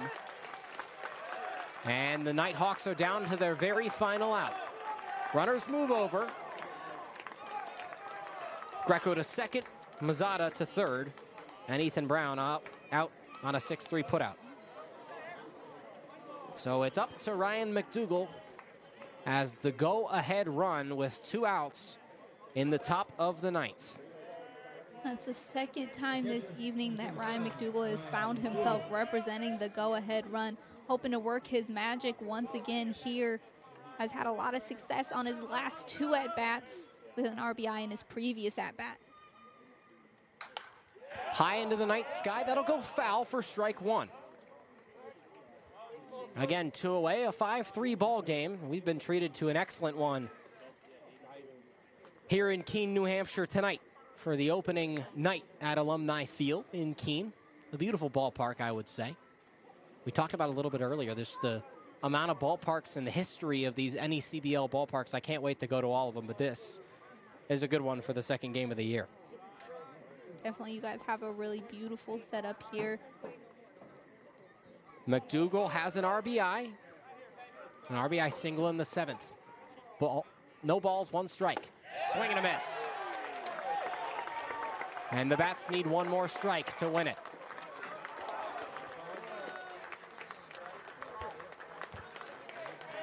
No balls, 2 strikes, 2 outs. Decker Petty comes set. The 0-2. High outside, ball 1. Still a pitcher's count at 1-2. Decker Petty has some options.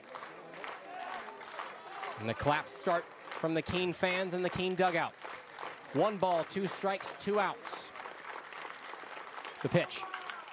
Swinging a chopper. Picked up by Manolfi. Throw to first. The Bats win! Keene wins 5-3, and they move to 1-1 on the year. An opening night home victory for the Keene SwampBats as they take the win 5-3 off of the back of 3 innings and a save from Aiden Decker-Petty. A great comeback win from the Keene SwampBats. What a game that was, Phoebe. That was just fun baseball all around. A real treat for Game 2 of the NECBL season. Definitely seeing the two teams get more competitive towards those later innings definitely makes for a great baseball game. As you said, it's the home opener at Alumni Field, so the Keene SwampBats fans definitely getting a great showing. Sets the tone for the season after last night's disappointment. Definitely great to see that here for the SwampBats fans. All right, we'll be back in just a little bit. Keene wins. We'll have our sign-off on the other side of this break. 5-3 your final from Alumni Field. Be right back.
Here we are again at Alumni Field.